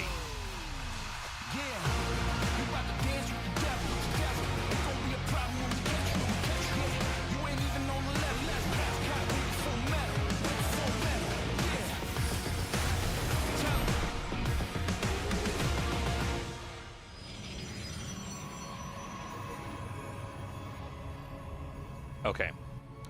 Zoun here in the bottom right, Classic on the top left. Classic, by the way, has had a pretty smooth day overall here. Accurately predicted. Yeah, yeah. Yeah, looking very good here. So let's see if we're going to have any proxies or anything like that. But, you know, more often than not, PvP ends before a third base can be finished and used realistically. At least in GSL. At least when I cast, you know. Sometimes Yeah. I'll watch some of these tournaments overseas that I'm not at, and I'm like, why do I never get to cast games this long? But it's been very fast-paced in GSL. I feel like the 3 base builds are more the norm rather than the exception. That just has not been the case so far at a lot of the GSL PvPs that we've gotten. They've been very aggressive, really right from the onset. you got your wish from Malaysia. Nice. Now, we're not going to see any techs until these probes are chased out. But, you know, that last game, just having that extra warp prism, being able to warp in, being able to juggle, and then actually having the Immortal get there a little bit faster, you know, having half the travel time to come across the map, it's quite strong. One thing I feel like I haven't cast yet is 2 people trying to do that to each other. I play a lot You know of what I games that go that way. Yeah, yeah. Trust me, you should be grateful for not casting them. They get ugly in a hurry. But yeah, it feels like at the pro level, the robo, at least again in GSL, we rarely see it these days. You know, the scouting has gotten so much more solid because of the current patch being able to energy recharge the sentry and either hallucinate out a Phoenix, or very rarely we will see somebody, usually Zoun is the one that will do this, who will hallucinate out like 4 probes and just kind of send them in these different paths across the map to try and find all the possible proxy locations. The element of surprise is often not there when you go for the proxy robo. And so we don't see it too much, but yeah, Classic definitely getting the better trade. Yeah, and it's going to be Nexus first here for Zoun in the bottom. All because this pylon actually finished, so that just slows things down. I'm kind of split on how I feel about these I pylon am blocks. too, actually. I've never, I mean, maybe he's got it mathed out. I'm sure he does. Zoun does it so consistently that he seems convicted that this is the best way to play it. He does it so much that I'm wondering if, like, let's say he wins his GSL, if everybody just starts to do this. Yeah, possibly. Because sometimes, I mean, it's kind of like Gumiho using Cyclones more and more, and then we're like seeing Maro do it and other Terran players where it's like, Even Beyond. Yeah, even Beyond's kind of going for it, where it's like, they might have looked at this and been like, oh, maybe he was actually right all along. Oh, hello, Mr. Magic Man. You have fake stalkers. What is going on? Is anybody thinking about Seed right now? Oh, my God. I love this. Way before his time. Yes. Yeah, this is one of my favorite changes, especially in PvP with energy recharge, is just how much sentry usage you get early game. It was already better after they buffed the damage versus shields. But now that you can hallucinate stalkers and more freely hallucinate like units like Immortals or Phoenix or probes to get scouting information or to absorb damage, oh, it's great. It really adds another level of depth to what was already a very mind-gamey matchup in PvP. We have a proxy Dark Shrine from Zoun on the top right of the map, and Classic is also proxying a Dark Shrine. No way! Oh man, in mirrored images of each other, the same everybody's location. garbage in this game. Okay. Wow. That's funny. We were just talking about how, like, this never happens where we have, you know, like, for 2 people doing the same kind of cheese to each other. So let's see. We got a forge making here for Zoun. Now that doesn't mean he's going to have cannons, but you know, that tech route's there if he chooses to get it. I'm wondering if he's able to get one of these scouts into the main base, if he can tell that the gas isn't fully there. But Classic is doing a very good job of zoning out these hallucinated Phoenixes because he knows that the first thing Zoun wants to check is whether there's a third base. And then you want to go into the main and see, all right, is there a forge? What tech do we have? How many gateways do we have? I feel like it can be hard to tell when you scout like this because you know that you're not really seeing the full picture. You can't really claim that 150 gas or so is missing. But if anybody's going to hallucinate probes to find something like this, it's Zoun, although it is a little bit too late. We have the Dark Templar already warping in. If I'm not mistaken, no robos just yet. Only Forge for detection, right? Yeah. Now, we do have a lot of sentries. And generally, I think the way to do this is to have one DT at each expansion, if you have two at least. But it's possible that he sees the glimmer, or the attacks come in, he force fields the main. He force fields the main, he does not force field the main. Okay, it's gonna be really hard to get photon cannons up right now. The probes are already being sent out on both sides. It is a clown fiesta here. In map number 2, Zoun versus Classic. 5 DTs for Classic, only 3 for Zoun. Now Zoun is making 2 photon cannons. We don't know exactly where those are. These trades currently better. Dude, I think they're there's a making photon cannon. cannons at the DT tech. So wait, we gotta check Classics. I think they're literally doing the same thing. Yeah, the probes are also down there at the bottom left. Yeah. We can see on the mini-map. So they're both fleeing to their hidden base. There's a potential that this could be a tie. Yeah. Yeah, actually, that's a good point. I don't want to get too far ahead, well, but here's the thing. You need to have... Well, I guess if you make cannons there, you still can't make a base there, right? They both hit it. It's so funny. They hit it in the mirrored spot, too. nobody has enough minerals to build a Nexus just yet. You can see Classic, he's still spending his money. He's warping in cannons. Oh, if he can secure this base, that's a pylon warping in. Oh, I thought that was a cannon. Yeah. If he can get a photon cannon up here, I think he just wins. But as it is right now, wait, do we have any DTs get caught? I think we might have, yeah. Classic down to only 2 DTs. It is 4 DTs for Zoun. He's warping it back at home. Oh, he's trying to body block right now with the probes. I think actually this cannon finishes. If this cannon gets up. Oh my god. Oh man, he can't get the path to it. Only just now is it able to hit. 2 hits, 3 hits. Okay, the second DT is there. He's gonna be able to take it down. Oh, the Soccer's also joining forces. One more cannon is gonna finish, but I think there's just enough firepower here for Zoun to take it out. Zoun, he has 400 minerals. He could build a Nexus. Yeah. No, oh, I think he wins. I think he wins here. Yeah, that's game. What a crazy game. 7 probes for Zoun, 2 for Classic. And I guess as long as you have your own DTs. Oh, that seems maybe a little bit too soon to do that. Okay, but if he cancels it, he cannot build another Nexus. Oh god, he's gonna see it. So there are still 2 DTs for Classic. We don't know exactly where they are. Okay, one is here in the natural expansion of Zoun. That Nexus is dead. The Nexus in the main base, also dead. Classic needs to send these DTs cross map. Even then, I'm not sure that he can get a tie. Yeah, GG. Zoun wins. Whoa, what a cool. That was a special game. What a cool game. That was insane. I love that it was like so perfectly mirrored. Yeah, situations like that get so chaotic so quickly. It feels like really anything is possible. Like if those photon cannons had gotten up for Classic at the third base, he wins the game. If you have a little bit more minerals, you're able to secure an expansion and a photon cannon in the bottom left or the top right on both sides. You can win the game. There's also a very high potential for a tie game if all the expansions get taken out and no one can build a Nexus, and then you have people just camping on photon cannons in the top right and the bottom left. But in the end, Zoun just a little bit better there, able to edge it out, and we're going to go to a game number 3.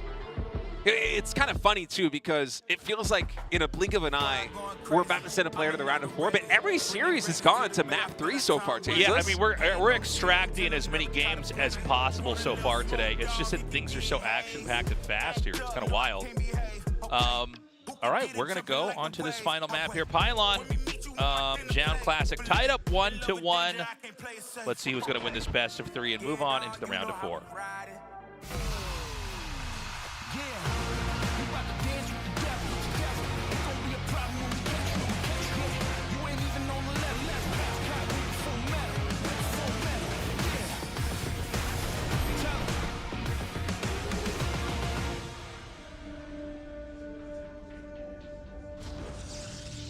Okay.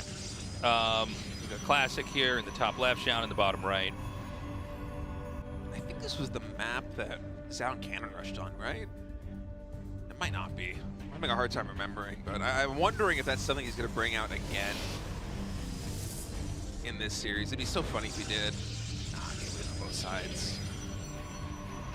But in any case, I love the range that Zoun is showing so far today in PvP. I was really worried coming into today that he would be a little bit too predictable and being reactive, but no, he's looked really good overall today. And not just today, he's been on a roll, kind of similar to Gumiho, you know? Like, he has just been taking names left and right. He is looking like possibly the second best Protoss, if not the best Protoss in Korea right now, which is insane because Hero is here too, right? We are speed running this man from Istanbul. Welcome. It's been very fast, but I have just been so impressed with Zoun lately. The PvP from Zoun has been the biggest question mark for me because we've seen, last weekend at Bellum Gens, we saw how good he was in PvT and PvZ, finishing, I believe, in 3rd place in that tournament, which was a really good achievement considering the lineup that was there. And now in GSL, just one map went away from going to the round of 4. I'm giddy with excitement. These games have been so much fun today. So, for now, we don't have any expansions just yet, but we're getting into that range where it looks like they will be probably spending that money on the Nexus soon here. We just got to see what the first 2 units are going to be on each side when the core finishes. 2 Stalkers for Zoun, 2 Sentries here for Classic. Oh, 2 Adepts. It's making a fool of you, Tasteless. Yeah, stop it. I'm trying to play-by-play the production tab.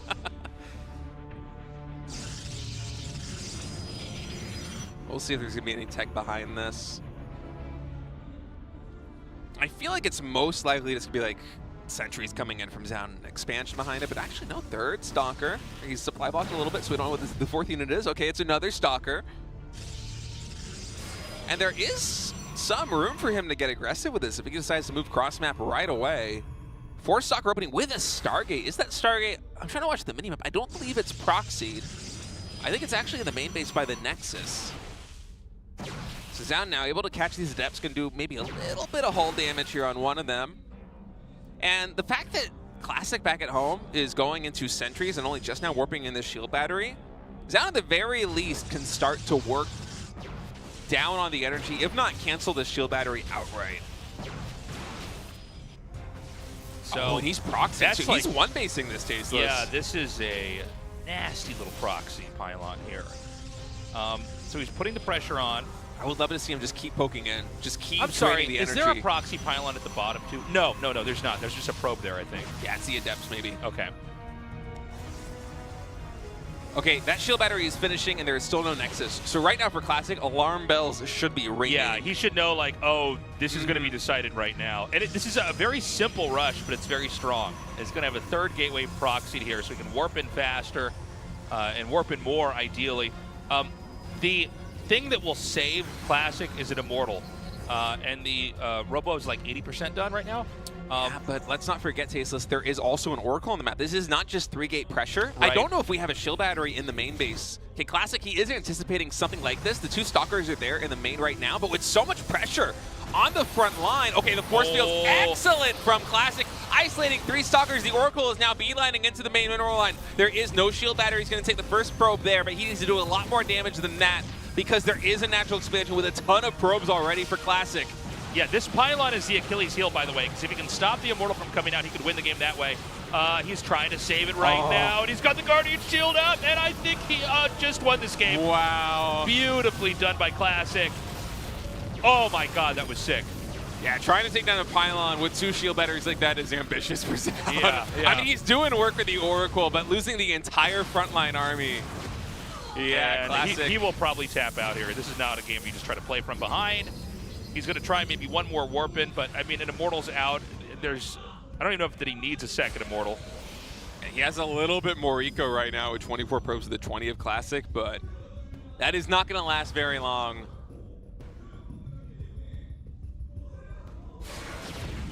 As soon as the War Prism is out, these Sentries are almost rendered useless here for Zoun as well. Classic just has so much. Oh, I like this move, though. Okay, this is pretty cool. He's but gonna he start gets the Warp shimmying. Prism out, Yeah. and so this is... He can even power the shield battery with a Warp Prism if he wanted to. Oh, that's actually a good point. I kind of always forget that with Warp Prisms, that they can do that, you know? Yeah. It's like you could make a... Yeah, GG.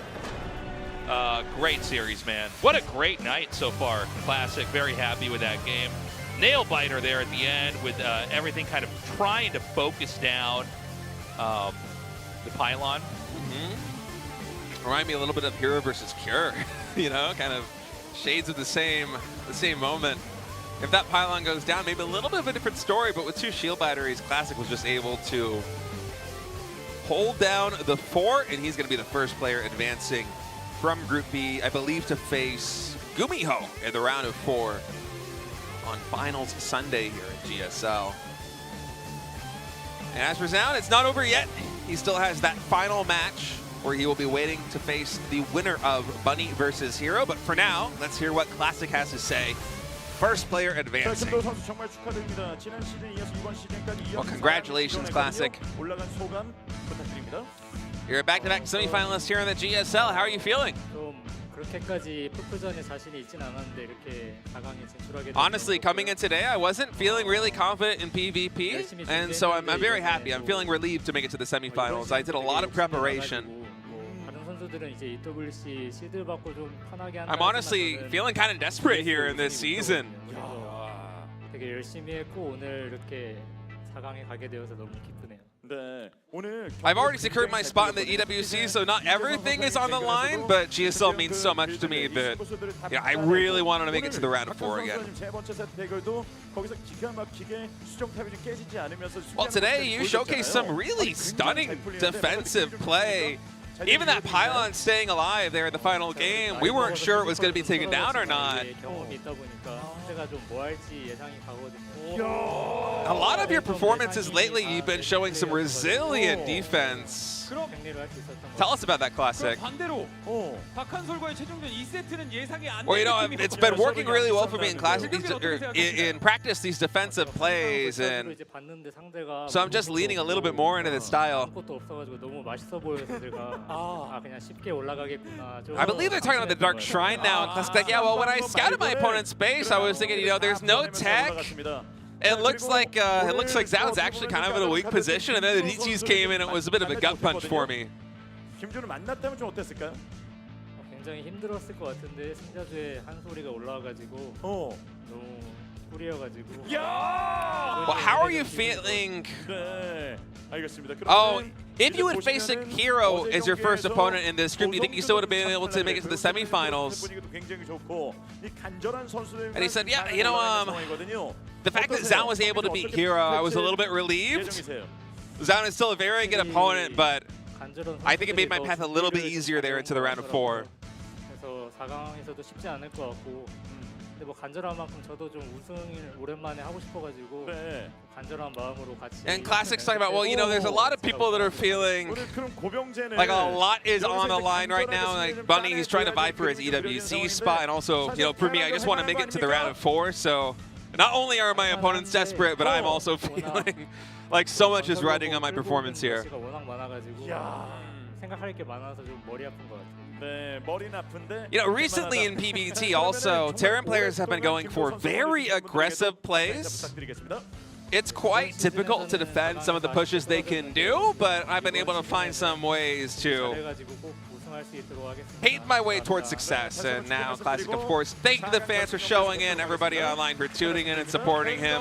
He's going to do his best in the round of 4. GSL means a lot to this guy. And he played really well. Nobody saw that water bottle. I wasn't expecting the camera to come back on us so quickly. They come back fast, man. Great game so far. We're not done yet, obviously. We're going to have the losers match coming up here. One Terran still in this group. Right now, PVT looking like it's quite the Rubik's Cube of a matchup. I should say TVP, not PVT. Yeah. How is Bunny going to play? Does he have new ideas? We're going to find out after the short break. We'll be right back.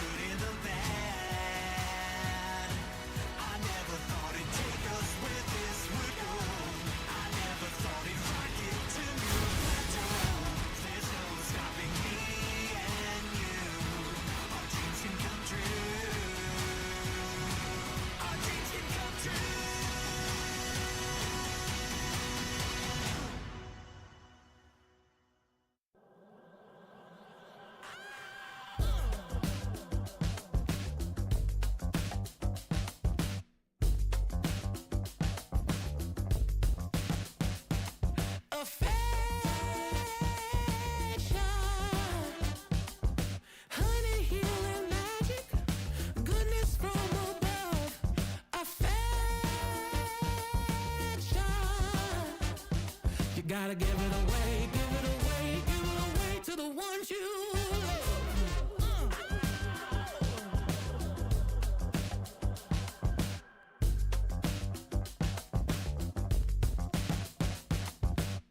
It feels like sunshine and the way that it warms up my cold heart. Sweet as sugar and a light that leads you through the dark. A friend to pick you up in brokenness and pain. Lord, let your love and kindness fall on us like rain. Affection, honey, healing magic, goodness from above. Affection, we gotta give it away, give it away, give it away to the ones you love.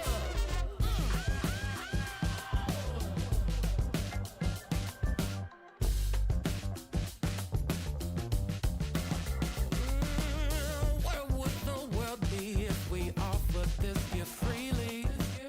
Tender devotion to the weak, the poor, the tired, the needy. A helping hand you know that you can always trust.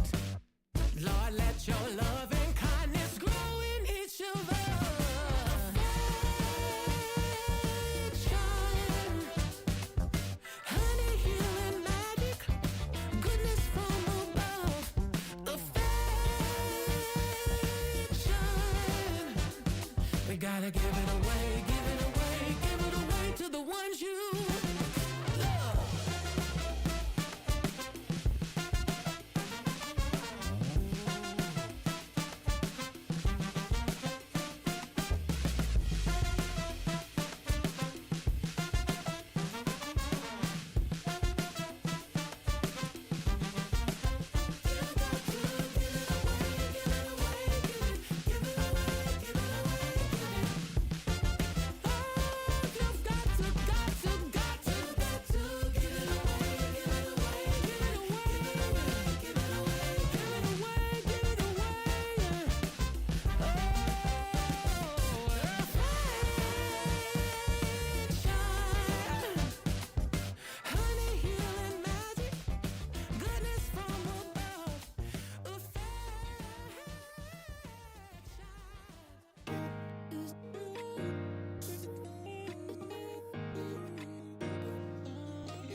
난 편집하지 않아. 그게 진짜 나니까. 새로운 도전과 색다른 재미, 함께하는 즐거움까지. 여기 숲에서 끝없이 스트리밍 중. 라이브 스트리밍을 넘어 라이프 스트리밍이 되다. 숲.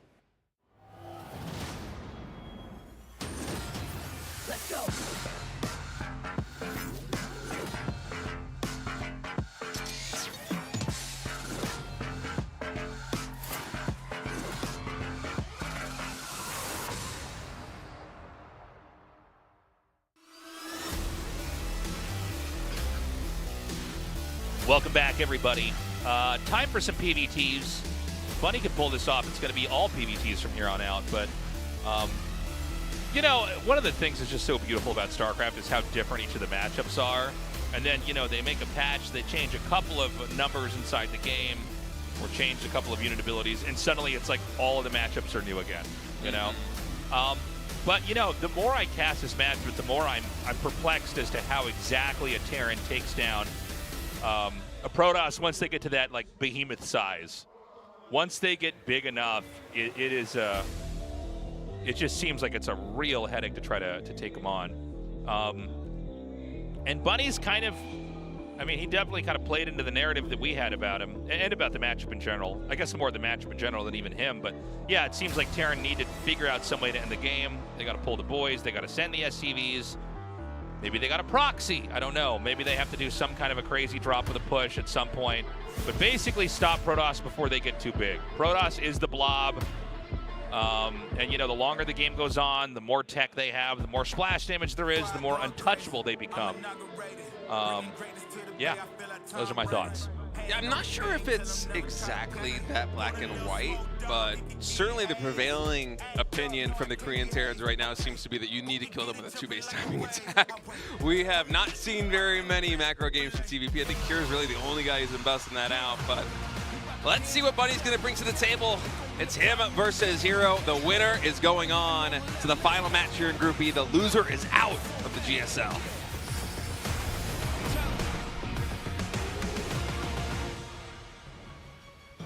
Okay, Bunny in top right, Hero bottom left. And, you know, by the way, I was talking about how Protoss kind of just play, they can play standard and kind of just grow, and they're fine. I don't know if Hero's necessarily going to do that. Hero has a very poppy play style, you know, so he may just do, you know, something completely different here. He's very good at switching gears. I feel like more than basically any other Protoss. Yeah. He will be all gas, no brakes, aggression, and then he will identify the precise moment where it's no longer worth it, and he will go back home and he will start mass expanding. He'll get the forges, he'll get the upgrades that he needs. He will build up everything so fast. Oh, thank you. We appreciate wonderful. you watching. We love sharing this game with you guys. But from my perspective on Hero, I feel like that's one of the things that he does better than really any other Protoss, is that he's super poppy, like you said. He's super aggressive. He can end games outright so quickly. And then he's able to just so cleanly identify when to go back home and just stop doing that. And that's one of the things that makes him so difficult to play against. I think it's one of the main reasons why Cure was so keen on just going for 2-base timing attacks basically every single game, it felt like, in the GSL finals last season. And for Bunny, we have, I believe, another 2-guys opening, and oh my goodness. It just gets worse. I wasn't going to play by play because we never see this happen. Look at us zooming in on this rolling, what is that, an SCV's hand? Love it. That feels bad here for Bunny. Yeah. The face Bunny is making this pretty funny too. Post it happening. Like, all right. Yeah, you almost. That might be the first time this entire GSL, like 2025, we have seen a probe kill an SCV, I think. Yeah, I mean, well, you know, there's like certain things that can, like, they happen all the time in StarCraft games, but they don't ever happen at pro levels because you've just gone through the motions so many times. But that's one of them, you know. The other one is like you're doing like a TVZ and you just lose the Reaper to the Zerg or something, like a Queen just shoots it down. It's just these things where you're like, oh, well now the whole early game actually feels a little bit different because now I'm short a worker in this case. So it's going to be an expand play here. We do have the Twilight Council starting. Hero has been known to do that kind of aggro blink in the main stuff. I don't know how strong that necessarily is on this map. But just going to put that out there. He has done that a decent amount. The other play would be he goes up to like 2 gates and then just takes a Nexus.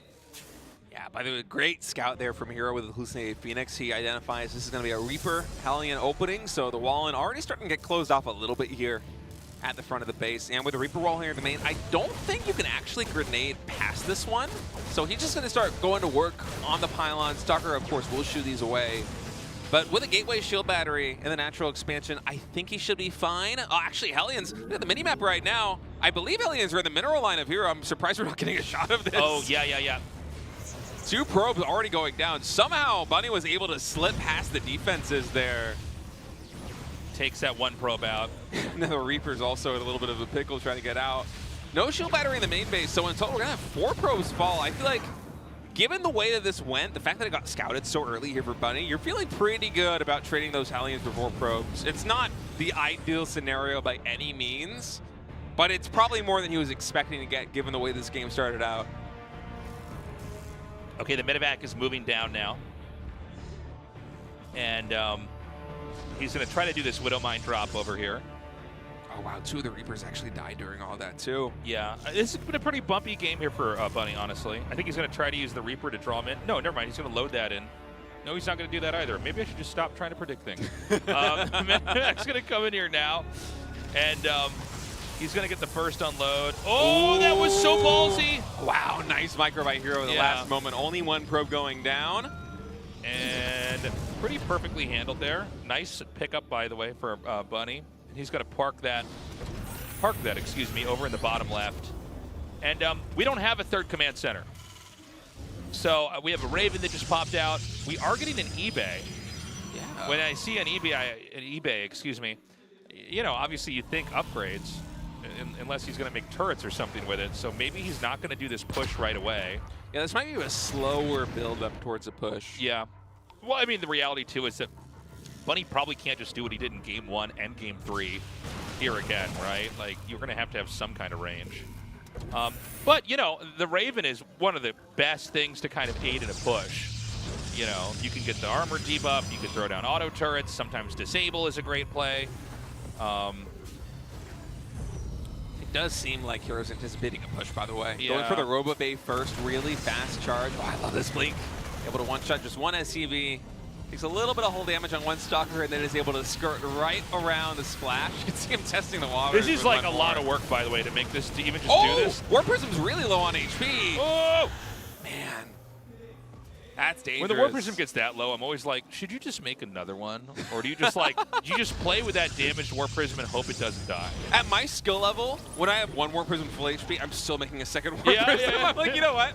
I know I'm gonna somehow fumble this and it's gonna die. Let's just have a backup Warp Prism.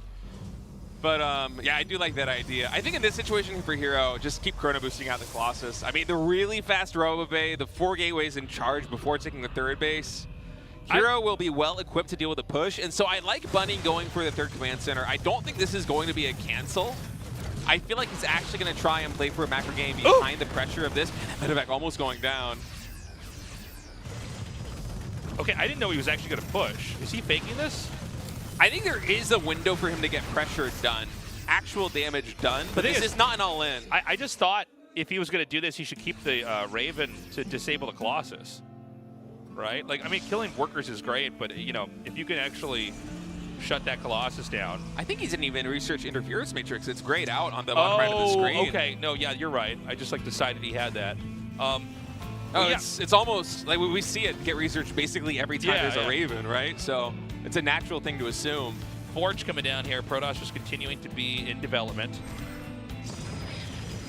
Hero just hunting for this Raven with the 4 Stalkers. He might actually be able to intercept it. If it goes all the way down into this bottom right base, Hero just a little bit offbeat. Not able to quickly find that Raven. And now we have Protoss trying to develop a little bit, catching up in the macro. +1 infantry weapons already done here for Bunny. So engineering paying early dividends. And this means it's Hero's opportunity to get a little bit more aggressive because the tempo for the expansion for Hero, that 3rd Nexus on 55 probes, it is already starting to pay off. He's playing a very low gas style, so he doesn't need to go up to the full 66 probes to have the eco that he wants. With charged on 3 Colossus, he has a lot of room to get damage done here. There is a Warp Prism right behind this army, I believe. I don't think it's going to be sent into the main base. No, it will be assisting this army, and he would love to just prevent this command center. Okay, he's going to get 1 hallucinated Colossus and 1 fake Immortal just to get a little bit spongy with that damage. And he's going to try to move in. Is there actually enough? A lot of the infantry is still in the back. The Colossus shots haven't connected with him, but he pushes in. And, I mean, with the Warp Prism, in theory, he can just keep juggling these Colossi. A fourth one's going to come up here. He actually picks up the injured one. But is there enough, you know, elsewhere on the ground here? Oh, my God. He throws an auto turret down. Somehow that Raven survives. I don't think there's enough Zealots and Stalkers, though. He's got a Disruptor, but I don't think he has the manpower to push through. So this game's going to go on. By the way, Bunny ahead in supply. A bigger army. He's growing. He's looking extremely strong. And we might just have a counter push. In fact, I think we are. He just unburrowed the mines. And I think this is the only right play, is to move out. Now, there's Zealots that are going to counterattack. A War Prism's going to kind of quietly moving around the side over here as well. And I think he wants to push right into this. I think he wants to try to find those 3 Colossi and kill them. And then probably wedge himself in between the 3rd and the 4th. Actually, he's going to go towards the natural, so in between the natural and the 3rd and the main. Okay, stimming into the natural expansion. Those probes are going to have nightmares about this one as the bottom's taking most of them out. And Hero, he's going to try and get in position. There are 2 Disruptors. Widowmine shot going to connect on 1 Zealot. Armor Shredding Missile is massive here. This is going to buy so much space. Oh, man, the Disruptor was 99% done, I think, on that Robo, too, if I'm not mistaken. Not finishing as it got unpowered. The second Robo is also going to fall. Hero, he has to wait until the Armor Shredding Missile is done because his army will not stand a chance against this. Otherwise, this Nexus very low on HP. Finally, Armor Shredding Missile, it's running out. But the Vikings, they're focus firing down the Colossi. Oh! 2 of them have dropped. And now Bunny sending it to the main base. Hero's down to 79 supply. This is insane. Bunny's doing so well over here. And he's just going to continue to kite. A lot of Stalkers are going to be warped in. There's a low chance he actually gets out with all this. Oh, no, you know what? He will. The Stalkers move back. It looks like they end up targeting the 1 medevac that was empty. And we're going to have another push in over here. And, you know, the problem is that even though you can warp stuff in with Protoss, so you can kind of be everywhere defensively, the main army is always a little bit slow. Stalkers and Colossi, they're not that fast, so a lot of damage is coming through here. And, just firing on all cylinders right now, this 3-base eco. Hero is taking a much-needed win in the center of the map. I think that Bunny probably can't lose from this point on. I don't think the counterattack's going to be enough, but let's see. Let's see. I don't know what's back at home exactly. Well, taking out all these starport units is actually going to go a long way here for Hero. Oh, man, if he's able to make this comeback work, that would be miraculous. These Disruptor shots need to get good hits in. Oh, going to connect with 2 of those Widow Mines. Are you going to get connections here? No, actually whiffing. He was anticipating Bunny to pull back, but the blink forward. Keep in mind, a lot of Bunny's army is on the front line on Hero's side of the map. So it's really just kind of these ragtag reinforcements coming in. A valiant effort by Hero to try and break this down. And oh, those are some low HP bio units coming in, but in the end, it is a little bit too much. Nice. Wow, Bunny winning game number 1. Hero on the verge of elimination from Code S. This is crazy. Bunny played a really good game. I think maybe that attack in from Hero was a little bit questionable. I almost wonder if Hero kind of thought that Bunny was just going to do a timing and was kind of expanding maybe a little bit slower than he wanted to, maybe wasn't totally ready for when the hit came in. I think so, because there is a bit of a trade-off when you play like Hero did, going for the really fast Colossus, adding in, I think we went up to 4 or 5 gateways with charge before taking that 3rd base. You're losing a lot of opportunity time harvesting from that 3rd because you're bracing for the impact of a push. And Bunny did a very good job of selling this push. So I'm getting the feeling that Bunny has a couple more tricks up his sleeve coming into this series. I love the adjustments that he made, not going back to what he was trying against Classic, but instead bringing in something completely fresh here versus Hero. And also, let's not forget, the stars perfectly aligned for him when he pushed into the natural expansion. He moved through the center of the map. Hero was none the wiser to it. There was a scan, he confirmed there was nothing there. And the armor shredding missile, the fact that Hero's army was already so whittled down from that initial push that he attempted at the 3rd base of Bunny, he cannot take a fight when that armor shredding missile is active. It is so squishy what he had. And then the Robos in the front, they get shut down. The Disruptors, he was trying to transition into 2 Robo Disruptor. It never really got online. I want to go back to a theory I've got on the matchup right now, which is that I don't think Protoss really has to attack at all for like the first like 2/3 of the game. Like, okay, maybe Terrans die there, but why risk it? He lost a lot of his ground army, the Colossi. It's funny, like the Colossi all lived, which a lot of times that's like the most important unit that you have. But basically, all the stalkers, all the zealots were killed. And then, you know, he could just kind of outmaneuver the Colossi, and it was pretty simple. But imagine a world where he didn't attack there. Imagine a world where you get like up to 6 or 7 bases, and you already had disruptors, right? That showed up at the very end of that attack. But now you've got Storm. Now you've got like 2 Templars at every base. You're roaming, and you just eventually you take the 2 far corners that the Terran's not in.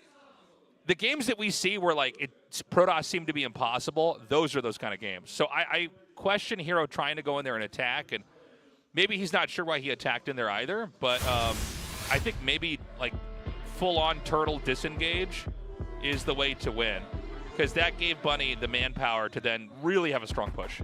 Yeah, but I mean, this is Hero we're talking about. Attacking is in his blood. Yeah, no, that's true.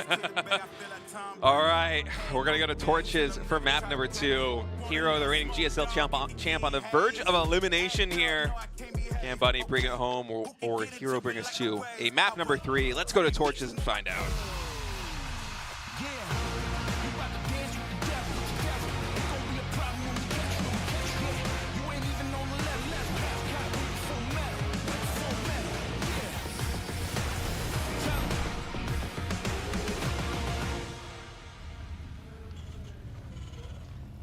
There's a probe moving out right now on the map. I think just a really early scout. Yeah, I don't think this is like anything cheesy necessarily. Going back to the point that you made, though, about Hero going for that aggression, I wonder how much of that is because his economy was not where he needed it to be, because he went for the super fast Robo Bay, because he went for the additional gateways with charge before the 3rd base. You gotta understand, the Protoss economy, it lost a lot of momentum, sacrificing to try and absorb the impact of an attack that did not come. And so from Hero's perspective, perhaps he's looking at this as, well, you know, I have all this money invested into an army. This is a power spike moment for me, or at least it should be. Can I get something done? But, I mean, you're absolutely right. In the end, Bunny with a really good engagement at his 3rd base and then able to leverage that into a win. But I feel like generally with Hero, when we see him go for moves like that, even if they don't win the game outright, generally speaking, it's better. It goes better than it doesn't, you know? More often than not, it's going to be some kind of success for Hero. He's going to pick off some starport units. He's going to maybe shave down the bio ball a little bit, but Bunny just really impressing in that game number 1. Yeah, everything was really well placed when that attack came in there. And this is going to be a quick nexus here as the core is warping in, and we'll see if he does any kind of pylon block here.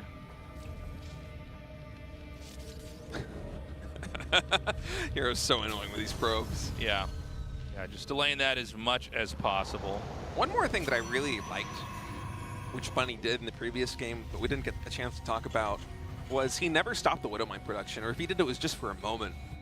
I think that is a very smart thing to do in the current meta of PvT, because so many Protoss players will play very low gas, usually just 4 gas geysers. And behind the 4 gas geysers, you're either going into Storm plus Colossus, or you're going into Colossus plus Disruptor. And that's a lot of gas that's invested, not just in the Forge upgrades that of course are going to be accompanying it, but into those high-tech units and getting upgrades for those units. And as a result, the Gateway Army, you have the initial swell of Stalkers with Blink from the early game, and then after that, you're mostly just making Zealots. But the Widowmine mix, if you're playing a more macro game of TVP, does a very good job of just, you know, adding in a ton of splash on those Zealots that can really turn the tide in a TVP game. It always feels good to deny the SCV from finishing the command center. It just slows everything down so much. And he could basically kind of play the zoning game from here. Yeah, there's no 3rd Marine, so he has to wait until the Cyclone comes out. And Adepts really don't have to respect Marines. Oh, there's 2 Adepts. Uh-oh. Yeah, he really has to wait for that Cyclone, too. I love also, look at the shade. It's going to finish right before the Cyclone pops, too. Yeah. I mean, that was a lot of time with that CC not building. I want to say that's like 3 or 4 SCVs in production. Yeah, which is still, it slows everything down. You know, it's funny, like, when you watch someone who's new at StarCraft play, it's always so stressful because if they're not doing everything the moment they can do it, you're like, oh, you're so behind now. You know what I mean? It's like, no, the moment that your worker finishes, you have to make another one. And then you have to make another one after that. Because if you, let's say you're late on like, one of your first few workers, that means everything else that came after that's also late. And so when you see moments like this where you like deny that SCV, it's like, oh God, this command center is so behind now. And that means all the resources that are gonna come in from that are so behind now. I remember more than a decade ago watching a Day 9 Daily where he was talking about how he would watch his replays and just look at his main building and be like, when am I not building workers? Yeah. And time it and be like, okay, I need to improve this. This is the metric to improve. Yeah, yes. a lot of it's just like looking at what you're doing. I think, when people start playing StarCraft, they're always looking outwardly. Like, I want to do this to him. I'm like, you actually need to do everything that you can back at home first.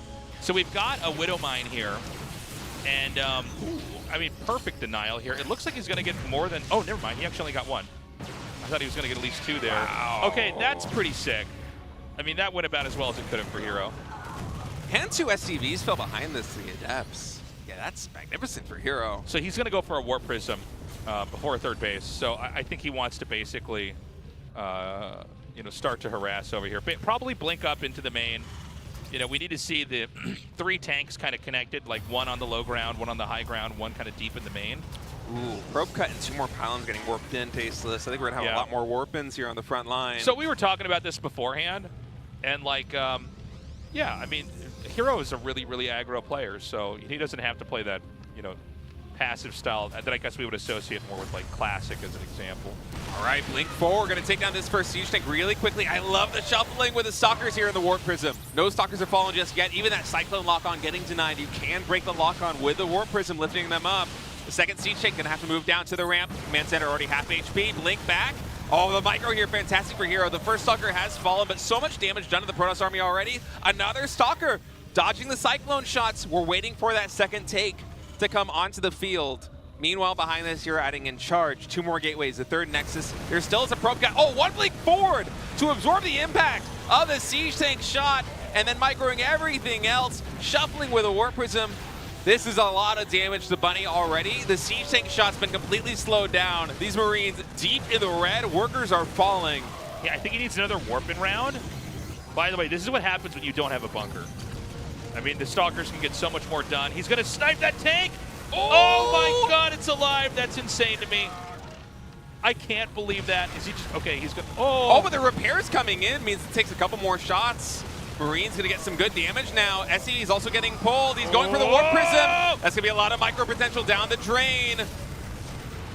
I must say, initial engagements, very good for Hero, but Bunny did a fantastic job of stabilizing, especially because of that probe cut that Hero did. Coming in with the auto turrets like this in the main base, killing some workers. It's right now 43 SCVs to 40 probes. Stim finally finishes. So that whole fight was Terran without Stim.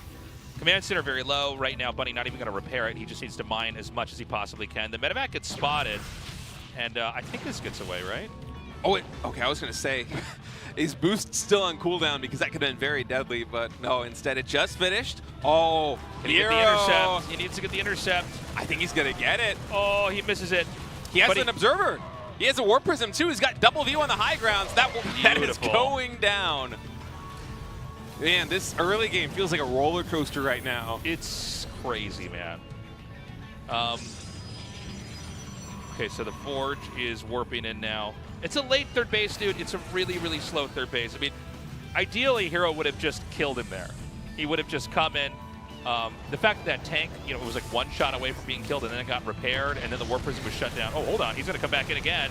Yeah, with an Immortal this time, too. Stalker's focusing down the siege tank on the ramp. Zealot's going to work on that bunker, not able to get it down. The repair, even lifting the command center to get better surface area to repair the bunker is so smart by Bunny. These are the moves he needs to make because Hero is so close to just breaking him at that natural expansion.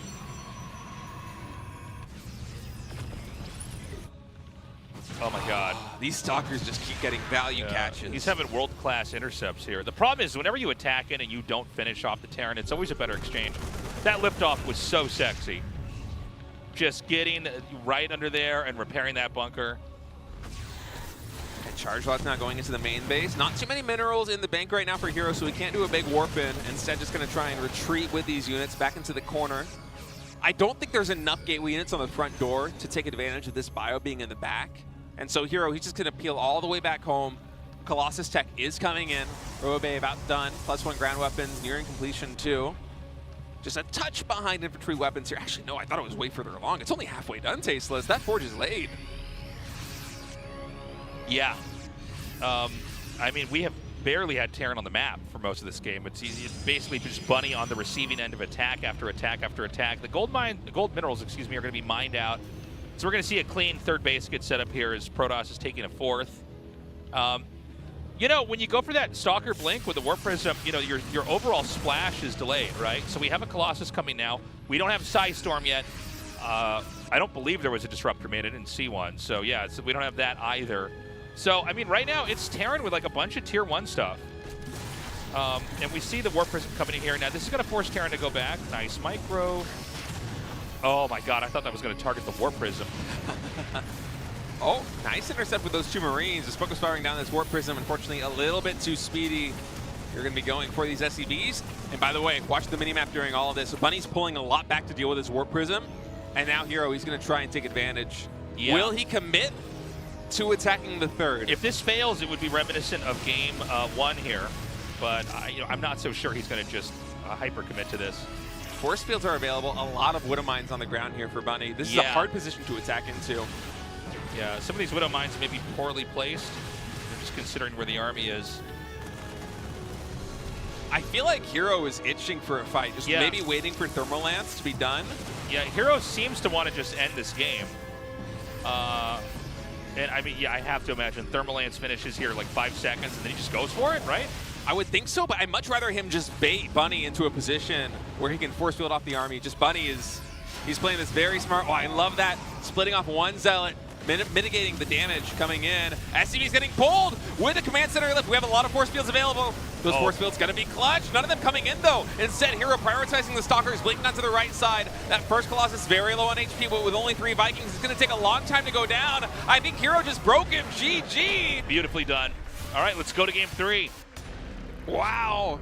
I love the decisiveness there from Bunny, pulling the SCVs so quickly with a lifted command center. Yeah. But that was just a very well-crafted timing attack from Hero, and I think he did just barely enough damage in the early game to make that a kill move.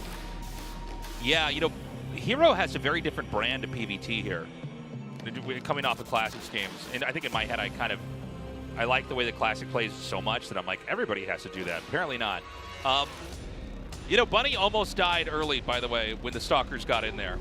You know, had that tank not survived, I don't know if the next sequence of events would have been enough for Bunny to hang on. But we're going to go to game 3 now. Remember that the loser is knocked out. Zoun is waiting for the winner of this match, which we'll have after this game is done. Bunny and Hero, man.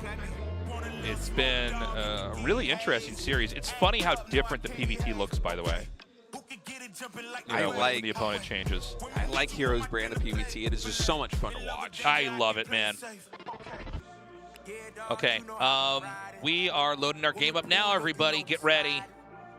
Can Bunny pull this off and then win another PvT after this? Or is Hero going to close out this match and it's going to be PvP all night? Let's find out.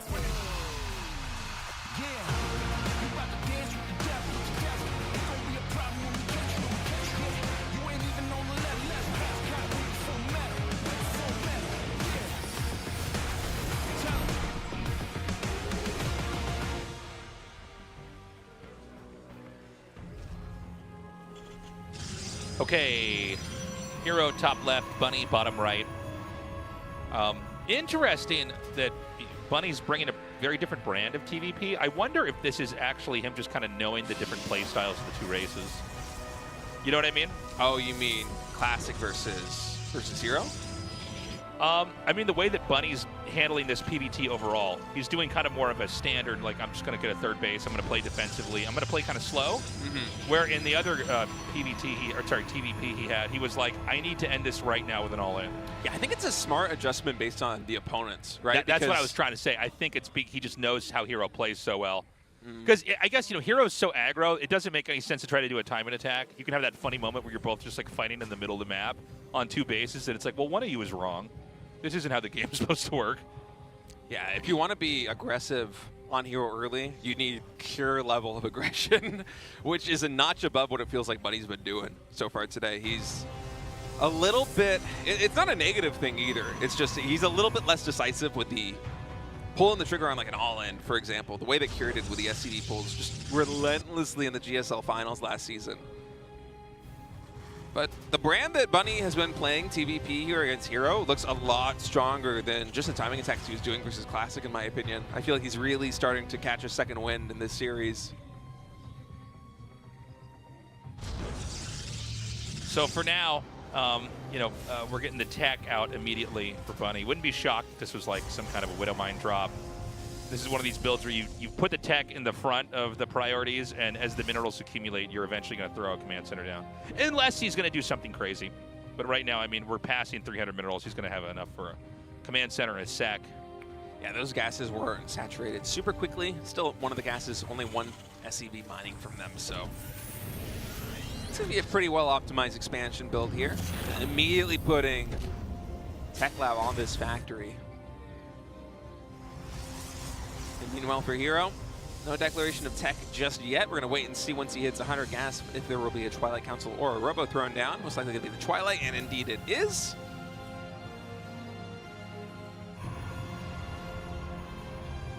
And, whenever you see the Twilight Council, you never know exactly what kind of game it's going to be, other than that there's going to be Stalker tech at play. We had the Stalker pressure before. We've had, I think it was more common a few seasons ago, but the super standard, just like 3-base kind of defensive Blink Stalkers, where you're just trying to intercept the medevac, with the Widow Mines, if the Terran's going to play more standard like that. And that is the kind of game we're looking to get here. He's got the Cyclone. He'll be able to take out that hallucinated Phoenix. Blink tech again here for Hero. Hero has not been afraid of mixing in super fast charge in PVTs in the past, but it seems like that is not really what he wants to do here against Bunny, instead adding in 2 additional gateways. So I believe going up to 3 in total right now, which is a lot of potential for aggression, but it's not going to be, the max pack style 4-gate Stalkers going for the throat right from the get-go. I think it's probably going to be much more similar to map number 2, where things were, intense on the front line, but there is a backup plan. We do have a 3rd base coming in relatively quickly. Fortune Robo Bay eventually did follow that. And with this Hallucination Phoenix coming in, it's actually not going to spot the Siege Tank. That Siege Tank a little bit away from production. But I feel like Hero has a pretty good read on where this game is going. It looks like Bunny is setting up for a timing attack. Yep. He's going to try to get something done with these Widow Mines. Let's see how much. I don't see any Stalkers here in the main, actually. How good is your Pro Micro, Hero? It's been good so far in this series. Yeah. Okay, actually, you know what? Getting 3 is always good. It almost never even happens because people are so good at just, chucking that one probe in there, sacrificing that to buy time. When you see this, I mean, you've seen the 3 barracks. You even saw that one floating over there. You just know what's coming. Yeah, this looks like Game 1 and Game 3 versus Classic, if I'm not mistaken. I think it's literally that build. Like, we're going to get a little bit more here, probably a second tank, and then it's like he's going to pull, I don't know, 60% of his SCVs, however much he thinks he can send, and go for it. There is an eBay, though, making. Whenever I see an eBay, I go, oh, there's always the possibility that you're in this for the long run. Yeah, and a 4th gas. Yeah, so maybe not, actually. We might have to walk that cask back. They might not be doing that at all, guys. Like, I'm like, oh, here comes 2 command centers. All right. Like, well, he has been doing it to varying success, but no, adding in these additional add-ons, I feel like this is, if it is going to be a push, it's certainly going to be a slightly different push. It'll probably hit a bit later on than before, but I feel like Bunny is going a little bit more back into the bread and butter of his earlier PVT games against Hero, where we're going to have a delayed 3rd base. There is a threat of a Siege Tank push with a ton of Marines, but realistically, this is not going to be lining up for any kind of potentially game-ending move. Meanwhile, on Hero's side of things, Charge and Storm coming in really quickly along with 3 additional gateways. I believe the 3rd Nexus already getting mined. At 50 pros, we have some more workers coming down to saturate that now. So Storm's going to be finishing pretty quickly here. In fact, I don't think the Terran can push and hit before Storm's done. Look at this. Templar versus Auto Turret. Another fight I've been waiting to cast my whole life. It's exciting, especially with the shield battery, so you just know nothing's going to die. Yeah. So he's going to move out now. And Stim is going to finish like as this gets here. But again, Storm is going to be done. And so we could end up with like an anti-timing where he literally just shows up and his whole army just gets stormed and that's it. Luckily for Bunny, combat shields should be done in the time that Storm's actually going to become relevant here on the map. So, you know, the glass cannon aspect of these Marines just getting vaporized by Storm will be mitigated a little bit now with combat shields finishing. But, of course, there is a very big threat. Okay, he's... Oh, he's got to be careful. Does he get it? Oh, he barely doesn't. That was scary. Yeah, that was so close. 31 HP. 2 more shots would have taken that one down. So there's this very late third CC that's going to be put down here. I don't know, you know, how this sizes up. You know, the pacing here has been slow. They both kind of powered up.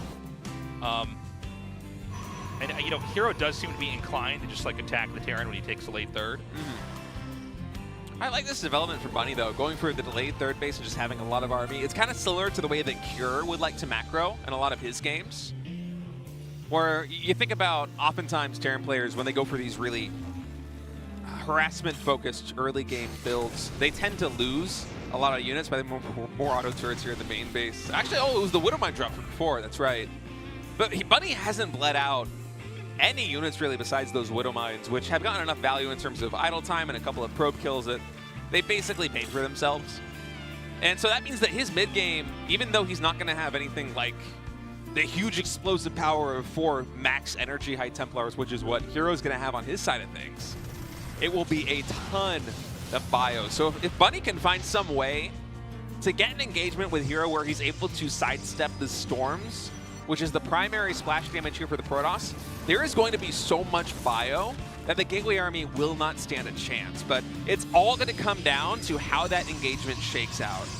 It is a very tricky dance to do as the Terran player, dodging those storms, making sure that if you do take damage, you're not getting killing blows on the Marauders and the Marines. The Medivacs can heal them up. Right. But this is something that can spiral out of control on both sides.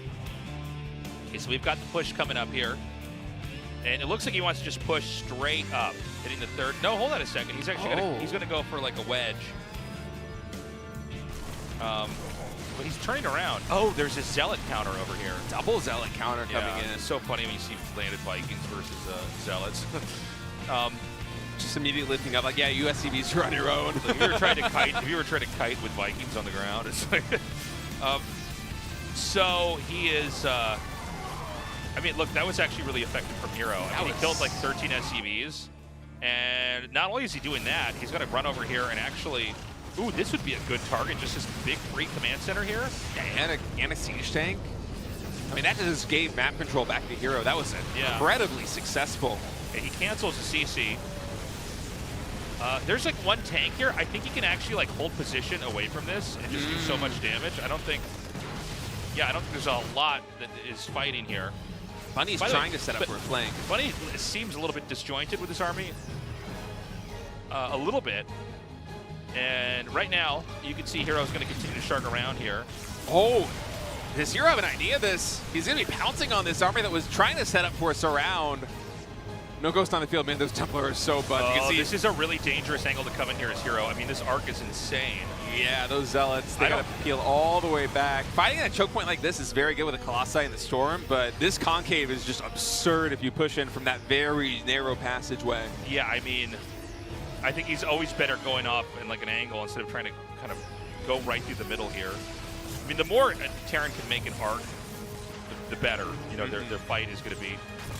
And Hero, I mean, is he being like a little bit too deterministic in how he has to play this game? He's going to try to just force his way in here. Whoa. Maybe. Good storms, good storms. He has enough storms that he can kind of zone away the bio and use his Stalkers to focus down some of these starport units, but now they're a Ghost on the field.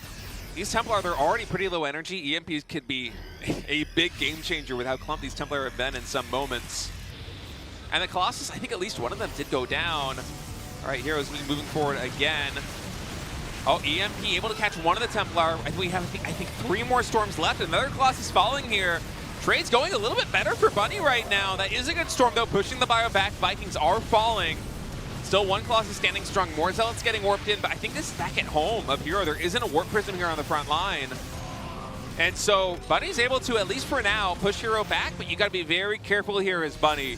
You do not want to overextend. Oh, and by the way, 2 more Robos going down for Hero as that 5th base comes online. So, I mean, the moves on the outside of the Terran's base have been a little bit questionable. But remember, I mean, unless Hero has the most egregious overextension ever, Terran's only going to win this with a push. And we're starting to see that kind of out-of-hand PvT growth that we've been talking about. Oh, he's just nasty. Top right and bottom left expansions. So that, by the way, I feel like that is usually what's going to telegraph the end of a game, is when those bases are up and running, and Terran's still running around in their little quadrant. By the way, there's not a lot of bases for you on this map. I mean, there's a lot of expansions, but not a lot of, like, realistic, like, accessible ones here. And this one, by the way, is basically not defended at all. There's, but I guess, yeah, he's going to be able to drive this out. Yeah, oh my God, a storm would be so insane here. It's so bunched up. I think no more storms left here with this army, but there's a lot of firepower with 3 Colossi and all these gateway units. Hero is maxed. He wants a fight right now. Command Center lifting up. A lot of SCVs going down. The Bioarmy, oh man, these Colossus are melting those Marines on the front line. Massive hits. Finally, the Vikings are able to take 1 down as a high-energy Templar is coming in to reinforce. Hero, his economy right now, 84 probes, all of these bases. The Warpins are absolutely massive. The Bio doesn't even have time to heal back. The Storms are just doing so much compounding damage. Finally, the Arc massively in favor here of Bunny. He's able to take some good trades and force Hero out of this position. That Command Center dangerously low on HP. But the most scary aspect of the situation right now is the fact that Starport units, they have mostly gotten reset. We only have 3 medevacs here on the front line. There are a good number of Vikings, but not a lot of healing capabilities for this very injured Bio. And Hero has basically zerged across the map. He has the bottom left, he has the top right, he's pushing 90 workers, and he's getting ready to go in again. He's an infested Protoss. You know, I think we're almost to the breaking point here. With the tank going down, oh, hold on, the Immortals on the outside, he scoops it and gets it back out. Yeah, I mean, what Hero's doing is actually whittling him down. 3 Colossi in production right now, Tasteless. I mean, this Remax potential is just huge here for Hero. Yeah, well, I mean, a Hero, I think, is at the point where, like, it's too big to fail. Well, we're at 14 minutes now. Bunny is surely mining out of the main base and the natural expansion. He's going to need a 5th at some point. But the aggression is just so relentless that he's not going to have an opportunity. Storm actually coming on the Ghost, able to get 2 or 3 of them there. Hot pickup by Bunny trying to save the very low injured Ghost. He is successful. And these Disruptors, they might be doing a real good job of zoning away. Oh, Bunny trying to stutter step forward, trying to juke and jive against those Disruptor shots. Doing a good job. I think we might have 1 Storm in just a second. Finally, it is coming in. A bit of a whiff there. The Planetary Fortress doing a good job of keeping this a hard engage for Hero, but his economy is just through the roof. Look at this. 3.6k minerals a minute, 1k gas a minute. Yeah, I mean, it's crazy. It's crazy how big he's getting, and I think it's just a matter of time. I mean, this whole time, Terran's getting smaller and smaller. Look at how many shots. This Colossus is just wiping out every SCV over here before they can even return minerals to another command center. 17 SCVs massacred there. You could push in here. You could also loop around and just hit the other base. I think you just keep fighting. Yeah, I think you just keep going for it. This overwhelming amount, no matter how much you try to kite, I think the damage is just too high. There's just Zealots for days here. In fact, he's not even able to kill off the last Zealot before he's wiped out. GG. All right, Hero wins that. We've got a PvP to close out the night. Yeah, Bunny looked really good in that series, but Hero just a little bit better, especially in that final map. I mean, that is the late game Hero that every Terran is afraid of in GSL right now. And so for Hero, he's going to be going up into a rematch versus Zoun. Zoun was able to dispatch him 2-1 in the first series of the night. Winner of that series will be advancing to the playoffs. The loser is out of the GSL. For Bunny, it was a tough group. He made a good show of it here in the end against Hero. Yeah, I mean, look, it's. I think Terrans are going to have to go back to the lab for a while and figure out how to deal with this because it ended the same way. Guys, short break. Hero versus Zoun to close out the night. We'll be right back.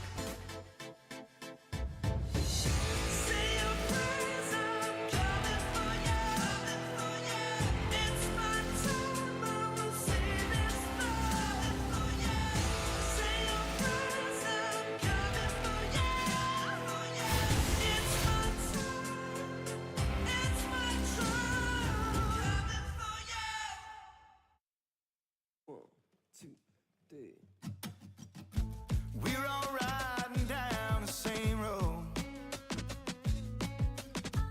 looking for the same old signs,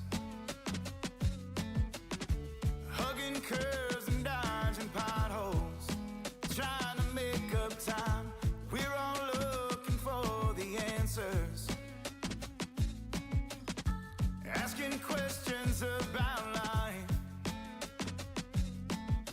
worried about what's up ahead, when we could just live it up tonight. Sometimes it goes the way you want it, sometimes it goes the other way. Mostly it's somewhere in between your nightmares and all your crazy dreams. But if you got what you need, you can kick back and enjoy that ride. Sometimes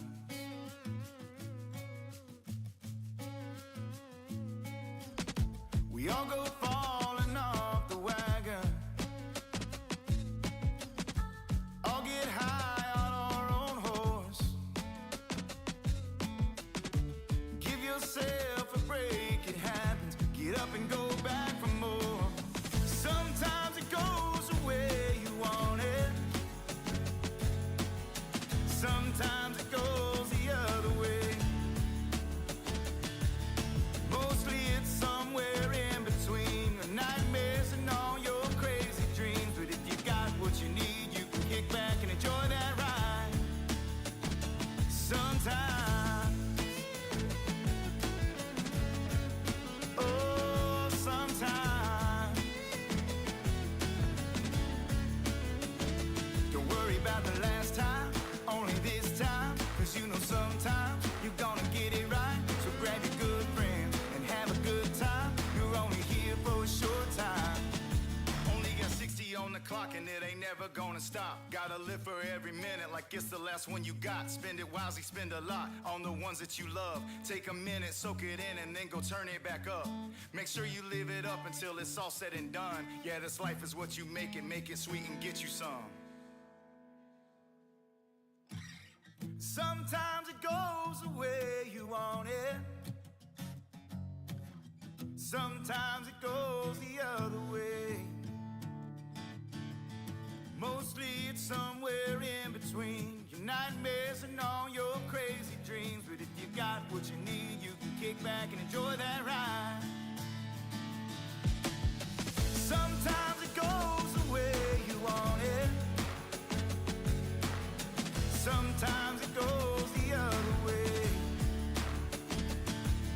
Mostly it's somewhere in between your nightmares and all your crazy dreams. But if you got what you need, you can kick back and enjoy that ride.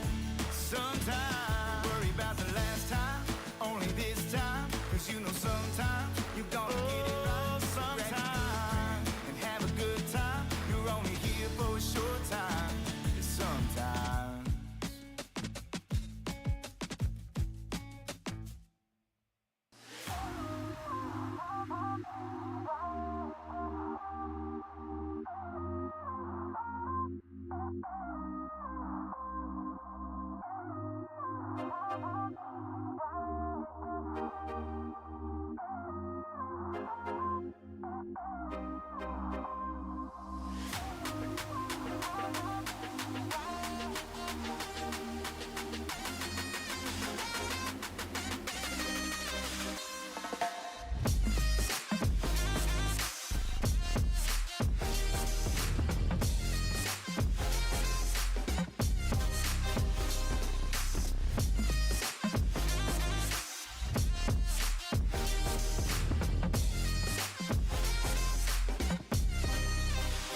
난 편집하지 않아. 그게 진짜 나니까.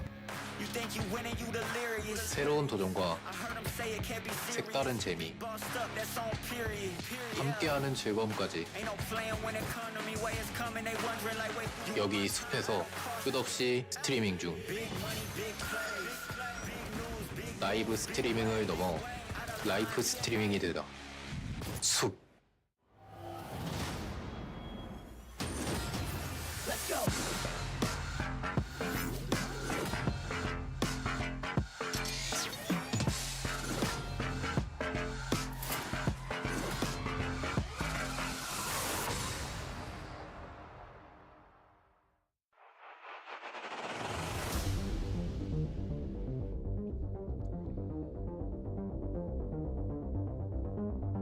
Welcome back, everybody.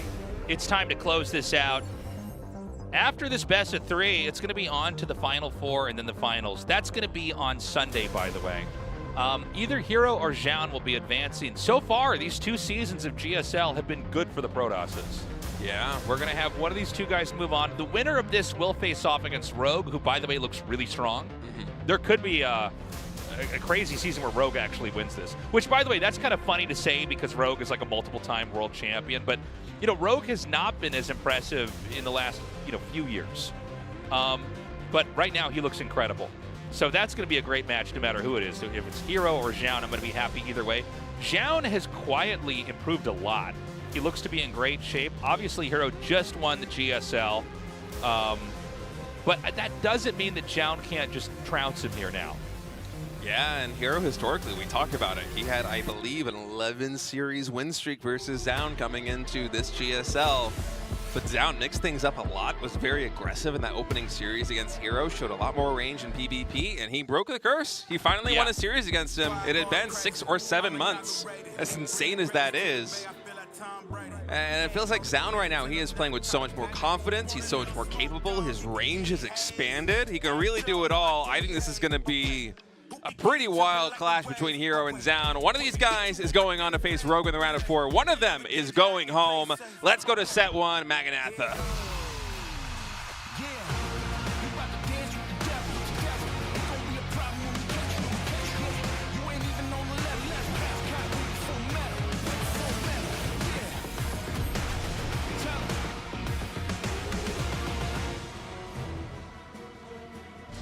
Okay, Hero in the bottom right, Zoun in the top left.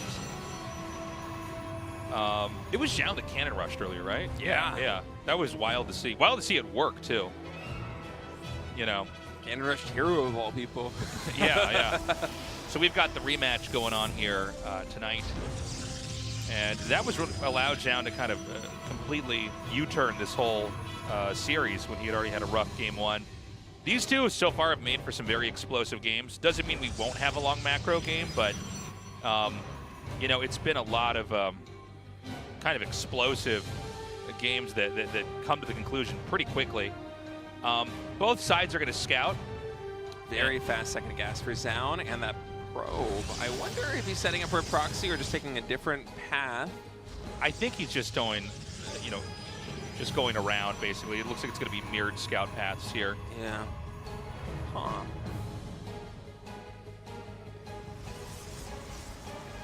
With Zoun coming into this series, I felt like I always had a very good read on his style here in PvP. Usually a lot more reaction-based, very sentry-heavy in the early games. Love to secure that fast expand really quickly.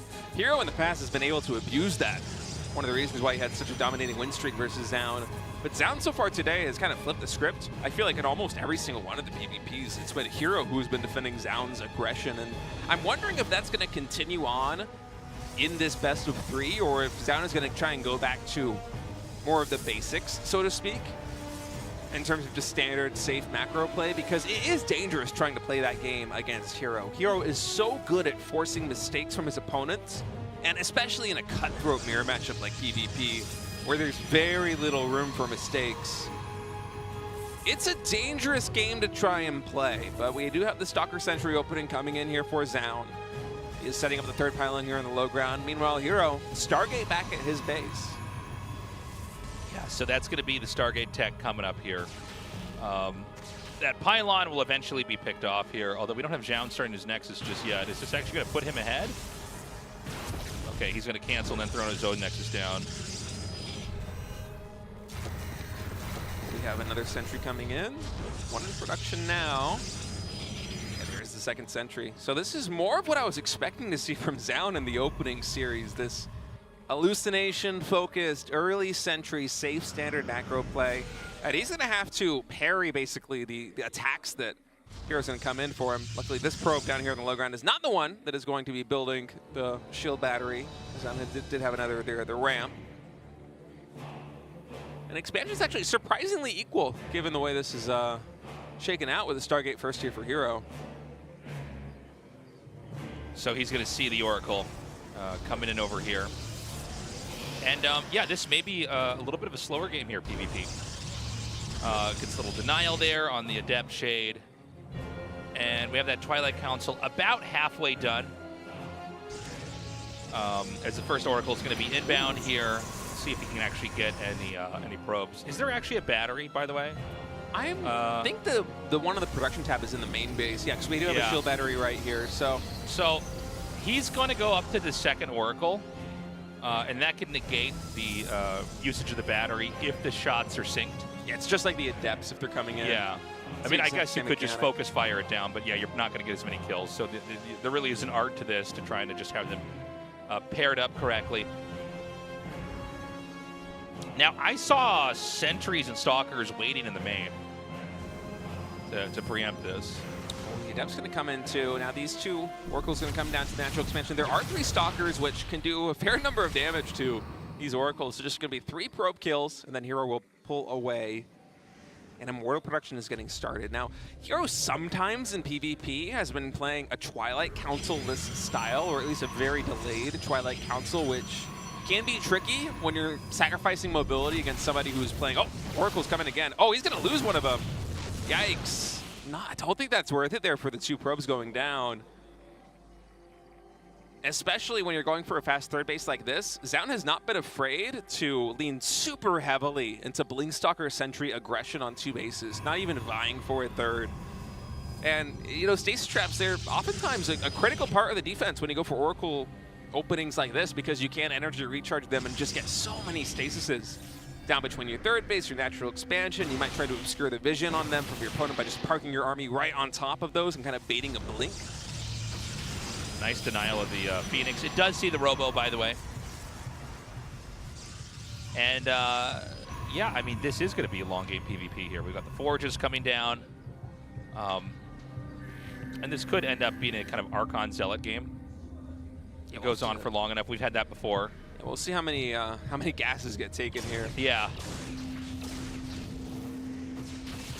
So he's just going to go ahead and take out that Phoenix. A couple more gateways coming down now as well. And it's been very quiet. Nobody's trying to really fully engage with the other side, which is fine, by the way. But a very kind of passive macro style here. War Prism out.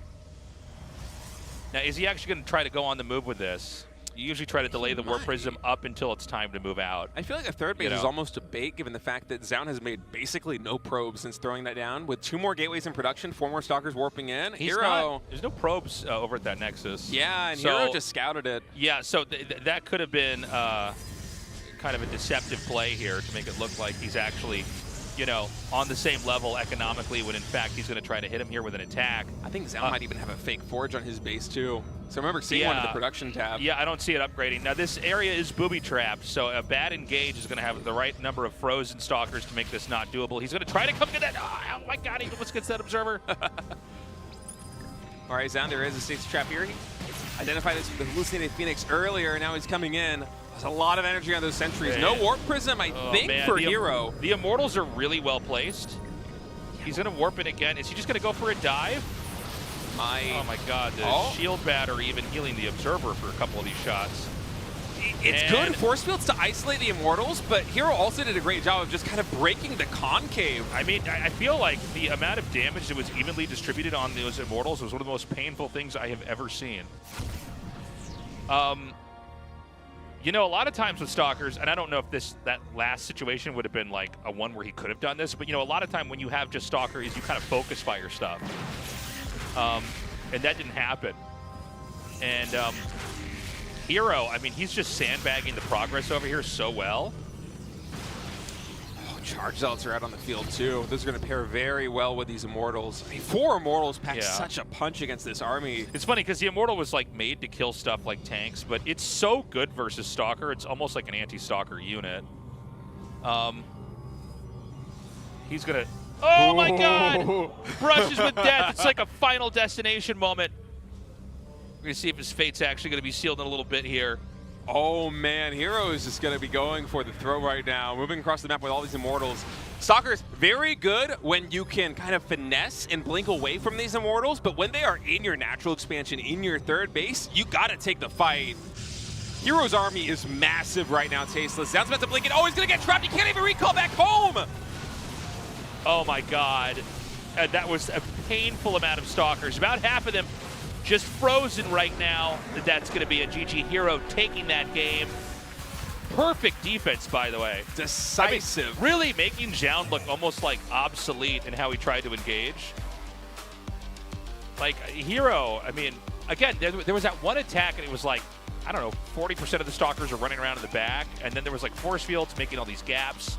And then it was like, each of the Immortals is like, well, let's all lose our shields evenly, and then let's all lose about half our HP evenly, and then one of us will die right before we've won this fight. A lot of players in PvP, or just in general with Protoss, you think about force field as blocking a ramp or isolating a unit or a group of units. In PvP with Blink, defensively like that, the primary use of force field there for Hero is not to try and isolate anything. You're trying to basically break the concave of Zoun. Zoun had this magnificent arc, but half of the space wasn't even usable because of the force fields. And so, as you said, all this damage just very evenly distributed. Nothing of importance went down. A Hero able to ride that momentum to a victory. Now he's one map win away from going to the playoffs again here in GSL Season 2. Our map is loading up. It's going to be Takamak. Is Zoun going to be able to fight back, or is Hero going to book his ticket again to the round of 4?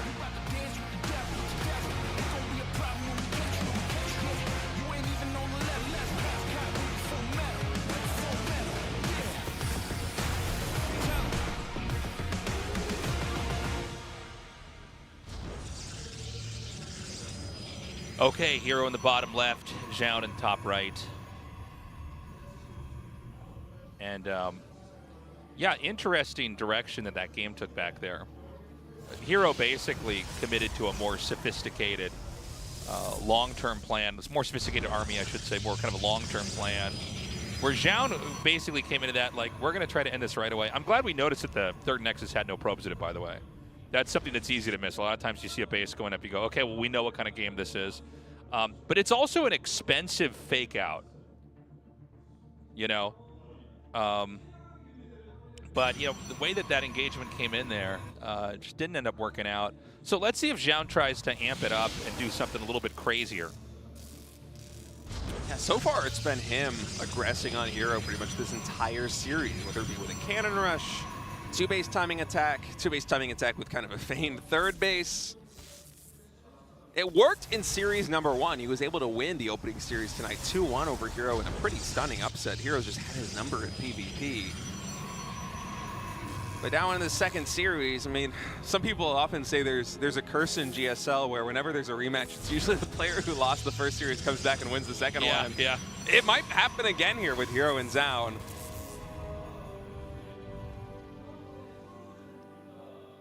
So, oh, that probe is so low. Yeah. He's one sharp turn away from getting killed here.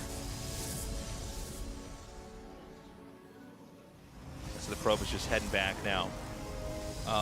So we're going to have a Stalker Sentry opening here on both sides. And yeah, we'll see if there's any kind of pylon placed here to block. Zoun will almost certainly do it.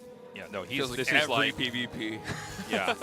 I don't mind it when you get to cancel it at like 99%, but again, sometimes you see it finish and it dies 5 seconds later. It's like, it's not worth the extra 75 minerals. But like, it's literally part of his build. Yeah, I know. He does Like a it lot of all other the- people, like, they go, basically oh, every I think time. I could like throw a pylon down here and maybe do that. He's like, I literally do this every game. And I think it was actually in the last game, he basically had his like Nexus up 3 seconds earlier. And you lose money when you cancel too. So I even looked at it, I was like, I don't even know if that was that good that time. But, Yeah, I feel like whenever I see somebody also, like I watch Zoun play in another tournament and the other casters, they have the same conversation, like, is this worth it? Yeah. It's hard to say. I feel like there's no right or wrong answer. By the way, here moving out, these initial units, I think just feigning pressure here, although it is Hero. He is kind of crazy. We might see him try to make something happen with 3 Stalkers and 1 high energy sentry. Well, there's 2 Adepts out on the map. And they're not turning around. But I think right now he's I mean, if you see a sentry on this side of the map, you should be like, okay, something's going on. Max energy sentry, too. Yeah.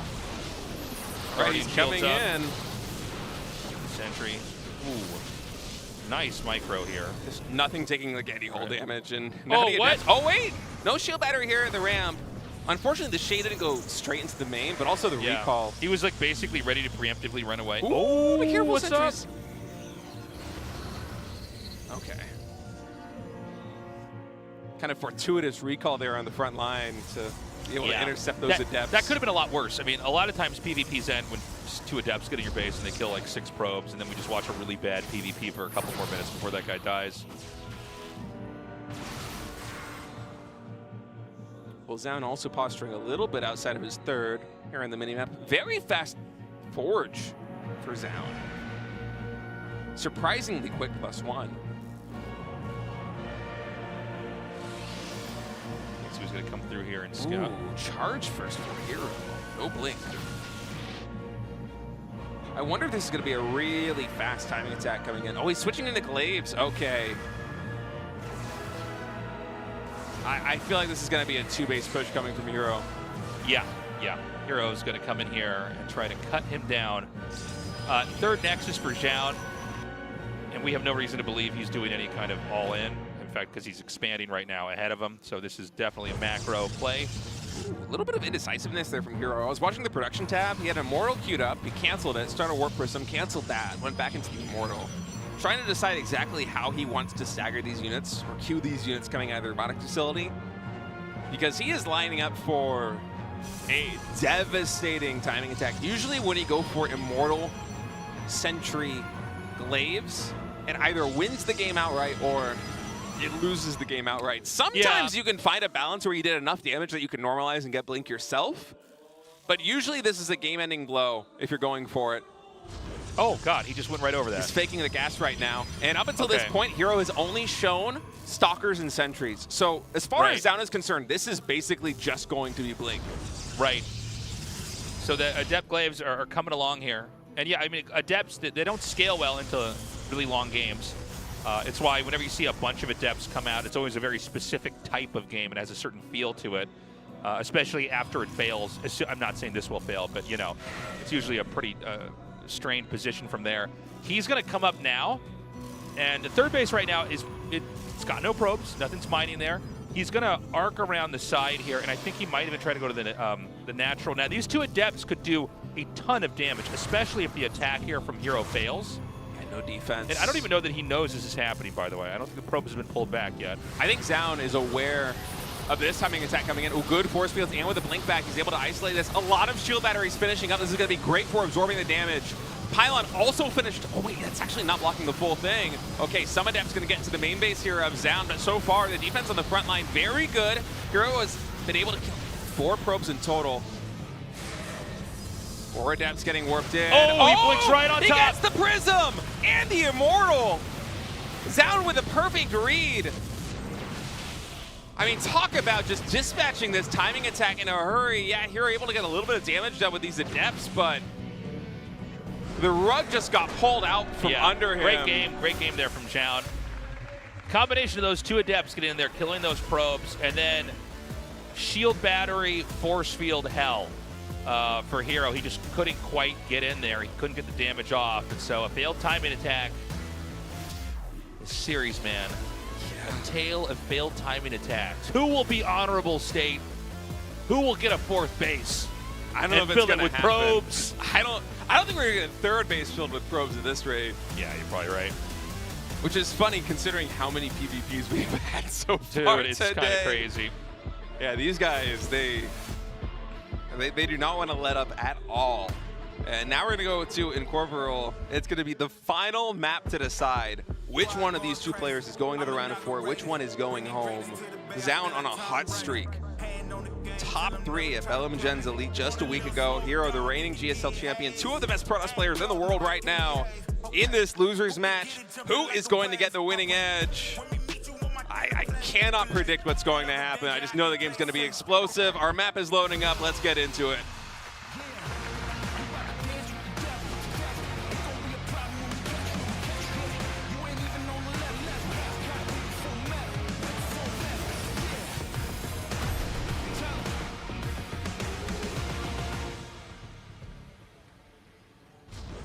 Okay, we've got Hero here in the bottom right, Zoun here in the top left. And yeah, I mean, this has been a fun series so far. This is a fight over that last spot in the round of 4. By the way, that's not tomorrow.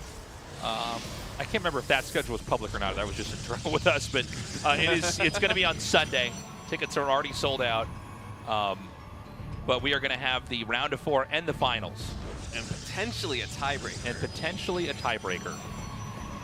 On that day. So that's going to be a long day of great games. Just to quickly explain the tiebreaker thing, as we have some downtime here as the game gets started.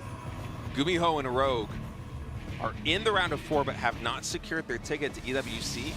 Classic already has his ticket. Hero and Zoun already have their tickets. And so if Gumiho and Rogue both lose their semifinal match on GSL, we're going to play an additional best of 5, a 3rd place match to decide who gets the seed. And so there might be a lot of StarCraft on Sunday. Yeah. Yeah, it's going to be a blast, man. And that's going to start earlier, by the way. It starts at 5 p.m. So tune in a little bit earlier so you don't miss the whole show. So in this game, we're waiting for the course to finish. What kind of first 2 unit comps are going to have. Is anybody going to one base all in, or are they just both going to go for expands? And for now, we just have, I don't know, there's not a ton going on here, man. The PvPs, they make for very, very different early mid games because there's so many different possible builds and so many ways to play, and a lot of really strong cheeses, honestly. But we don't get to see what kind of games those are going to be until we start to see that first definitive tech or the Nexus. So it's double sentry here for Hero, which does let you get a Nexus a little bit quicker because you have all those spare minerals. Bull doing this against a Zoun who loves to throw down a pylon. Yeah. But I guess that probe was far enough away. It's not going to matter. Very fast sentries here for Hero. It's actually going to be a Zealot sentry behind it, too. That's an interesting set of units to have here in the early game. Tech buildings now coming in. Twilight Council here for Hero. As this looks, Phoenix is going to see the Zealot finish. Zoun probably scratching his head a little bit about that one. But of course, in the end, not the biggest of deals. As Zoun is opting for the Robo. I believe up until this point, it's mostly been Hero opting for the Robo and Zoun opting for the Twilight Council. So a bit of a role reversal here in the final map of the day. And we've got, things continuing to develop here. 2 sentries moving out. Man, Hero just likes to kind of get in your face early. I wonder how many games he just has like a really good engage early on and wins. It's a lot. Yeah. I was watching Hero Zoun games like on a train coming into today. It happens a lot. Yeah. There's some level of mind games going into this too, where I'm sure Zoun is at least partially traumatized by these little tiny move-outs that Hero does. So Hero kind of sharking around the map. Well, he still does have some of the best control in the whole world. Yeah, although I will give a lot of props to Zoun. I feel like lately his control, it's always been good, but lately it looks so sharp. It's maybe not as decisive as Hero, but it honestly feels a little bit cleaner. So +1. Hero really sinking its teeth into a development game here. Unless that's going to be some kind of weird +1 timing attack, which I would be surprised by. The Forge here for Zoun is going to be a little bit later. He'll get his +1 as well, which will just always be a little bit behind. We'll see if that plays any role here, depending on when the engagements happen. The 3rd Nexus comes down as well, as Hero is just as focused as ever on macro. And I don't know that there's going to be a timing play here or not. I mean, with a Robo, there are a lot of opportunities to try to come in and hurt them, especially once you have an Immortal and Warp Prism out. But that's not the kind of game that Zoun's going to play. He's got his third Nexus coming down here as well. So in a lot of ways, they're both doing similar things, especially with the +1 coming along. But it does feel like Heroes, everything Heroes is sorry, I can't talk. Everything Hero is doing is coming out a little bit faster. And Hero is going to set this up for a timing attack on Zoun's third. Momentum-wise, Hero has been just slightly ahead in this game. This is very scary for Zoun because he doesn't have a Warp Prism yet, and the Twilight Council is only halfway done. These sentries with the Force Field, with that proxy gateway and proxy pylon over at the 9 o'clock position, could wreak havoc on third base of Zoun. Yeah, let's also not forget, I mean, you know, I was talking about that +1 attack that Hero got earlier. It is going to play a role here. He's going to hit as that finishes, and Zoun's +1 attack is like maybe 20, 30 seconds behind. So, like, and that's enough time to just win a fight in StarCraft. So he's going to move out now, and I love these hallucinated Stalkers. No blink, no Warp Prism here for Zoun. He cannot retreat from these force fields. You got to be really careful. Nice micro there from Hero, activating the shields and that one Immortal, then peeling back off to the side. Got to be careful, though. There isn't really an escape path from this side. Yeah, the Immortals are really well placed, though. I don't know that these Stalkers are going to get the right surface area. Maybe with more warping in, he can kind of loop around from the bottom and hit. These force fields are getting some good work done, though, isolating more Stalkers. The sentries kind of got pushed onto the outside. Oh, he takes out that one sentry there at the bottom. At what point is Hero just going to pull the trigger and blink on top of these Immortals? Oh, there's 3 of them now. Yeah, this is scary. All right, he blinks forward, able to take down one of those Immortals and then microing back, but that was an expensive blink. A lot of Stalkers got taken down. You see Hero immediately queuing up additional probes. Yeah. Starting charge. I think he knows that this isn't necessarily a window where he can win the game, and he blinks forward again. 2-shotting that Immortal, this one with the shields. It's going to take 3 shots to take it down. Expensive trades here for Hero. He's taking out key units. I mean, he got the Immortals, but at what cost? I mean, there's another one that's going to come into play here, and it almost looks like Zoun has either more or the same number of Stalkers at this point in time. Yeah, but still no blink for Zoun. He's going for charge instead. Hero is sitting on 3 gases. He can't make just the pure blink Stalker army. He's going to have to start working in Zealots with charge finishing up. 10 worker lead right now there for Hero. Zoun might be misreading this a little bit. Oh, a Deb's even coming in. Nice Stalker warp in. Zoun with great mini-map awareness, spotting that very quickly. Hero, meanwhile, +1 coming in, +1 armor. Additional gateways also powering up. He's adding in cannons. He's trying to play this as safely as possible. And taking the 4th. Keep in mind, still no blink for Zoun. Yeah, I mean, he's in a defensive position, so I don't think if he needs it as badly, he can get it later. But, you know, Hero is also expanding ahead while this is going on, which changes the dynamic of everything. It's clear that he's not all in. You know, normally I would expect Zoun to actually be taking like a 4th base somewhere at the top right. So kind of a role reversal here for what you might expect in a normal-looking StarCraft game. I mean, the continuation of Immortals being cranked out is going to make these Stalkers pretty obsolete, even with blink, over no blink. Counterattack here, the infamous cannon sentry force to fight that off. Oh, I think that's the Templar Archives getting warped in right now by Zoun. It is indeed. So he's going to be just going pure charge lot Archon, and with these blink Stalkers here from Hero, of course he's going to be mostly leaning on the Zealots with these warp-ins as his mineral income starts to skyrocket here. But there is so much micro potential if he can catch Zoun before Zoun moves all the way across to Hero's side of the map. Very much like stopping a Siege Tank Marine push. You can shave off Zealots as they're coming in, or blink right into the main like this. And mitigating this surface area right now for those Zealots. There's actually a recall into the main base, but that means the 3rd base might be a little bit undefended. Hero, instead, he blinks down in the corner, has to recall back at home. And the growth from that 4th base is going to kick in. We've got more gateways being made here. There is a Warp Prism coming for Zoun, so he might want to try to push. I don't know if he can make this work or not. You know, the supply, army supply is kind of deceptive here when the tech is this different, you know, with charge lots, with Stalkers versus, you know, some Zealots, Stalkers, but also a decent amount of Immortals. Yeah, the Archons. Yeah, Archons are going to melt Zealots if you can get enough of them, and they get the right pairings in the fight. Both players should have +2 ground weapons, finishing it right around the same time as well. So that upgrade advantage that Hero had, that edge, it is dissipating. He's adding in Archons of his own, additional gases. I love this. You know, honestly, I think that Zoun kind of played this out wrong. I think he thought that Hero was more all in than he actually was, and like Hero's already like outgrown him here. So I'm worried that this counterattack, I mean, well, it depends on, you know, how exactly the engage goes, but I'm worried the counterattack might be too small. There are so many Zealots, by the way. It's crazy. If he can fight him out in the open, it's going to be insane. I think he's going to be looking for a big sandwich if he can get it. Yeah, I think so. And, you know, I think at this point in time, Hero actually is looking for a fight. This almost looks wrong with, you know, this smaller Zoun now moving out on the map. He's missing this move from Zoun. So the Zoun is coming into the natural expansion. Templar Archives is here, a couple of gateways. Hero, he's going to have to retreat all the way back from the center of the map.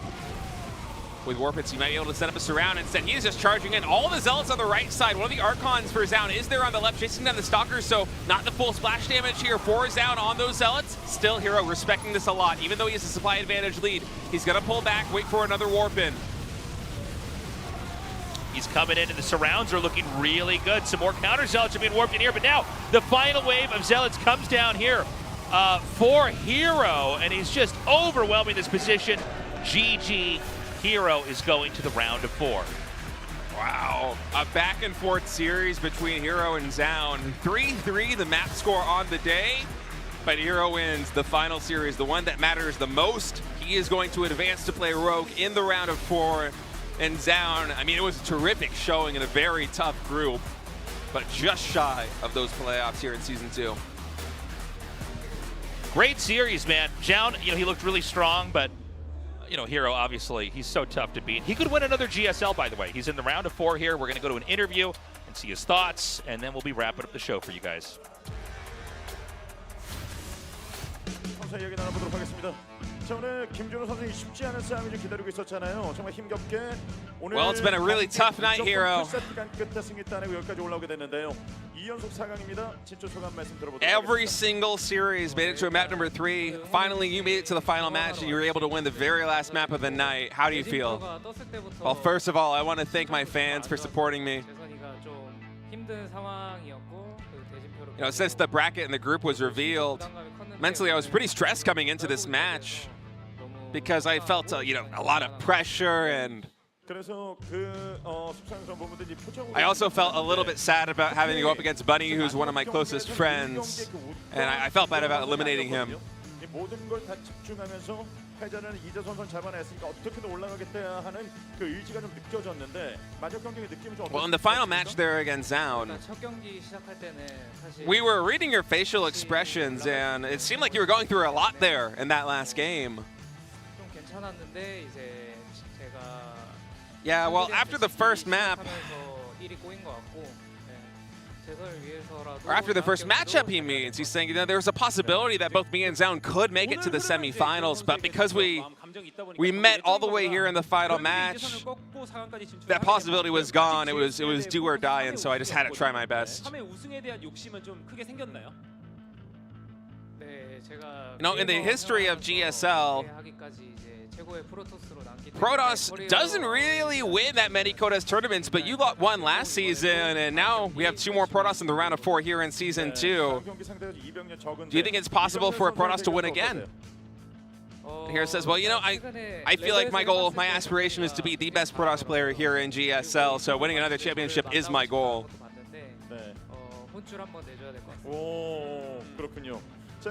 But the players in the round of 4, they are very strong, and I also heard that Rogue said he was actually looking forward to playing against me, and so I'm anticipating that match. And any final words, Hero? Well, you know, various aspects about my gameplay today, I didn't feel the best about it, but I'm gonna try my best to iron that out for the finals. I hope you guys cheer for me there. Great set of games today, Tasteless. This was fun. It's 9:50 p.m. This was a fast day, but literally every series went to map 3. Oh yeah, that's true. God, and that means it could have been a lot shorter. Well, PvP is just like that, you know. Yeah, sometimes an Immortal just kills all the Stalkers and the game ends. I really liked the DT game we had, where they both scumbag DT rushed each other. Yeah, that was fun. Well, guys, thank you so much for joining us. We're going to have a few days off. And when we come back, we're going to have our semifinals. That's Rogue versus Hero. And then Classic versus Gumiho. And we're going to go right into the finals after that. So 2 best-of-5s and then a best-of-7. With the possibility of a best-of-5 tiebreaker match. The possibility of the tiebreaker match. Yeah, so it's shaping up to potentially be a very long final day. Yes. That is going to be 5 p.m. KST on Sunday. That is an hour and 30 minutes earlier than we typically start. That's so right. If you're here in Korea, make sure you come in early. If you're watching from home around the world and you want to catch tune in this early. live, yeah, tune in early. It's going to be fun. And then, we've got RSL after that, and then EWC is right around the corner. So there's just so many tournaments happening. I think, Home Story Cup or something also is like a couple of weeks away. Yeah, There's just so much StarCraft. It's like suddenly all the StarCraft happened at once. Yeah, well, we're all holding our breath waiting. That's right. For the circuit to be renewed. I didn't know I could hold my breath for that long, but yeah. Next year, if we have another long off season, could start a career in scuba diving or something. I was going to say I could set be a new deep freestyle sea record. diver at this point in time. I should be collecting pearls. Yeah, man. We're going to be the guys that get going all the way down to the bottom of the nuclear tanks. Make sure right. everything's shaping up right. So yeah, we'll see you guys in just a couple days. What is it, Thursday today? So. Oh yeah, for some reason I thought it was Friday. Yeah, no, I keep doing that too. So our semifinals and finals, it's going to be right here at the Free Cup studio. If you've been watching GSL or coming to GSL for a long time, this is the one that we're always at in Samsung Station. There are 2 other studios, one in Digital Media City, one in Jamshil. But generally speaking, GSL is always here. Yeah, the tickets have sold out, but still, make sure you come in early if you can. I know. I think we actually even did a second round of ticket sales, if I'm not mistaken, because is that it sold right? out so quickly and they added more seats. But yeah, we have the fire department right across the street, so yeah, we are limited. We are. We will get shut down if we let too many people in. Yeah. So yeah, great game. Great. I can't talk. Great day of games here today. Yeah, PvP gets me tongue-tied too. Yeah. And I think this Final Four is exciting. I think no matter who advances, it's going to be interesting.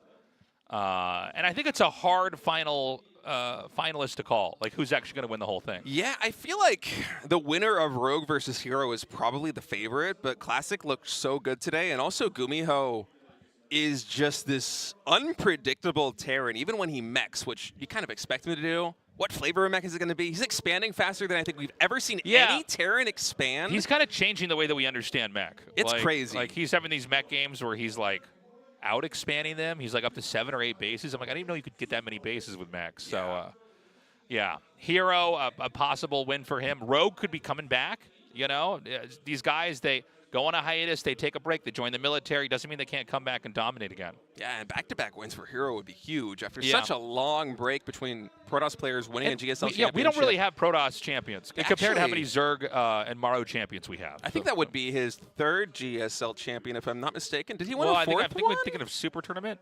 Yeah, it's hard. It's been like 15 years. So I've casted too many games to have that all. But usually, I feel like when we brain. have Protoss players win, I feel like they don't win that many seasons. Usually, we have like Seed, we have MC, we rotate all the way through. Yeah. Guys, that's all the time we have. Thank you for joining us. We'll see you on Sunday. We love you. Bye bye.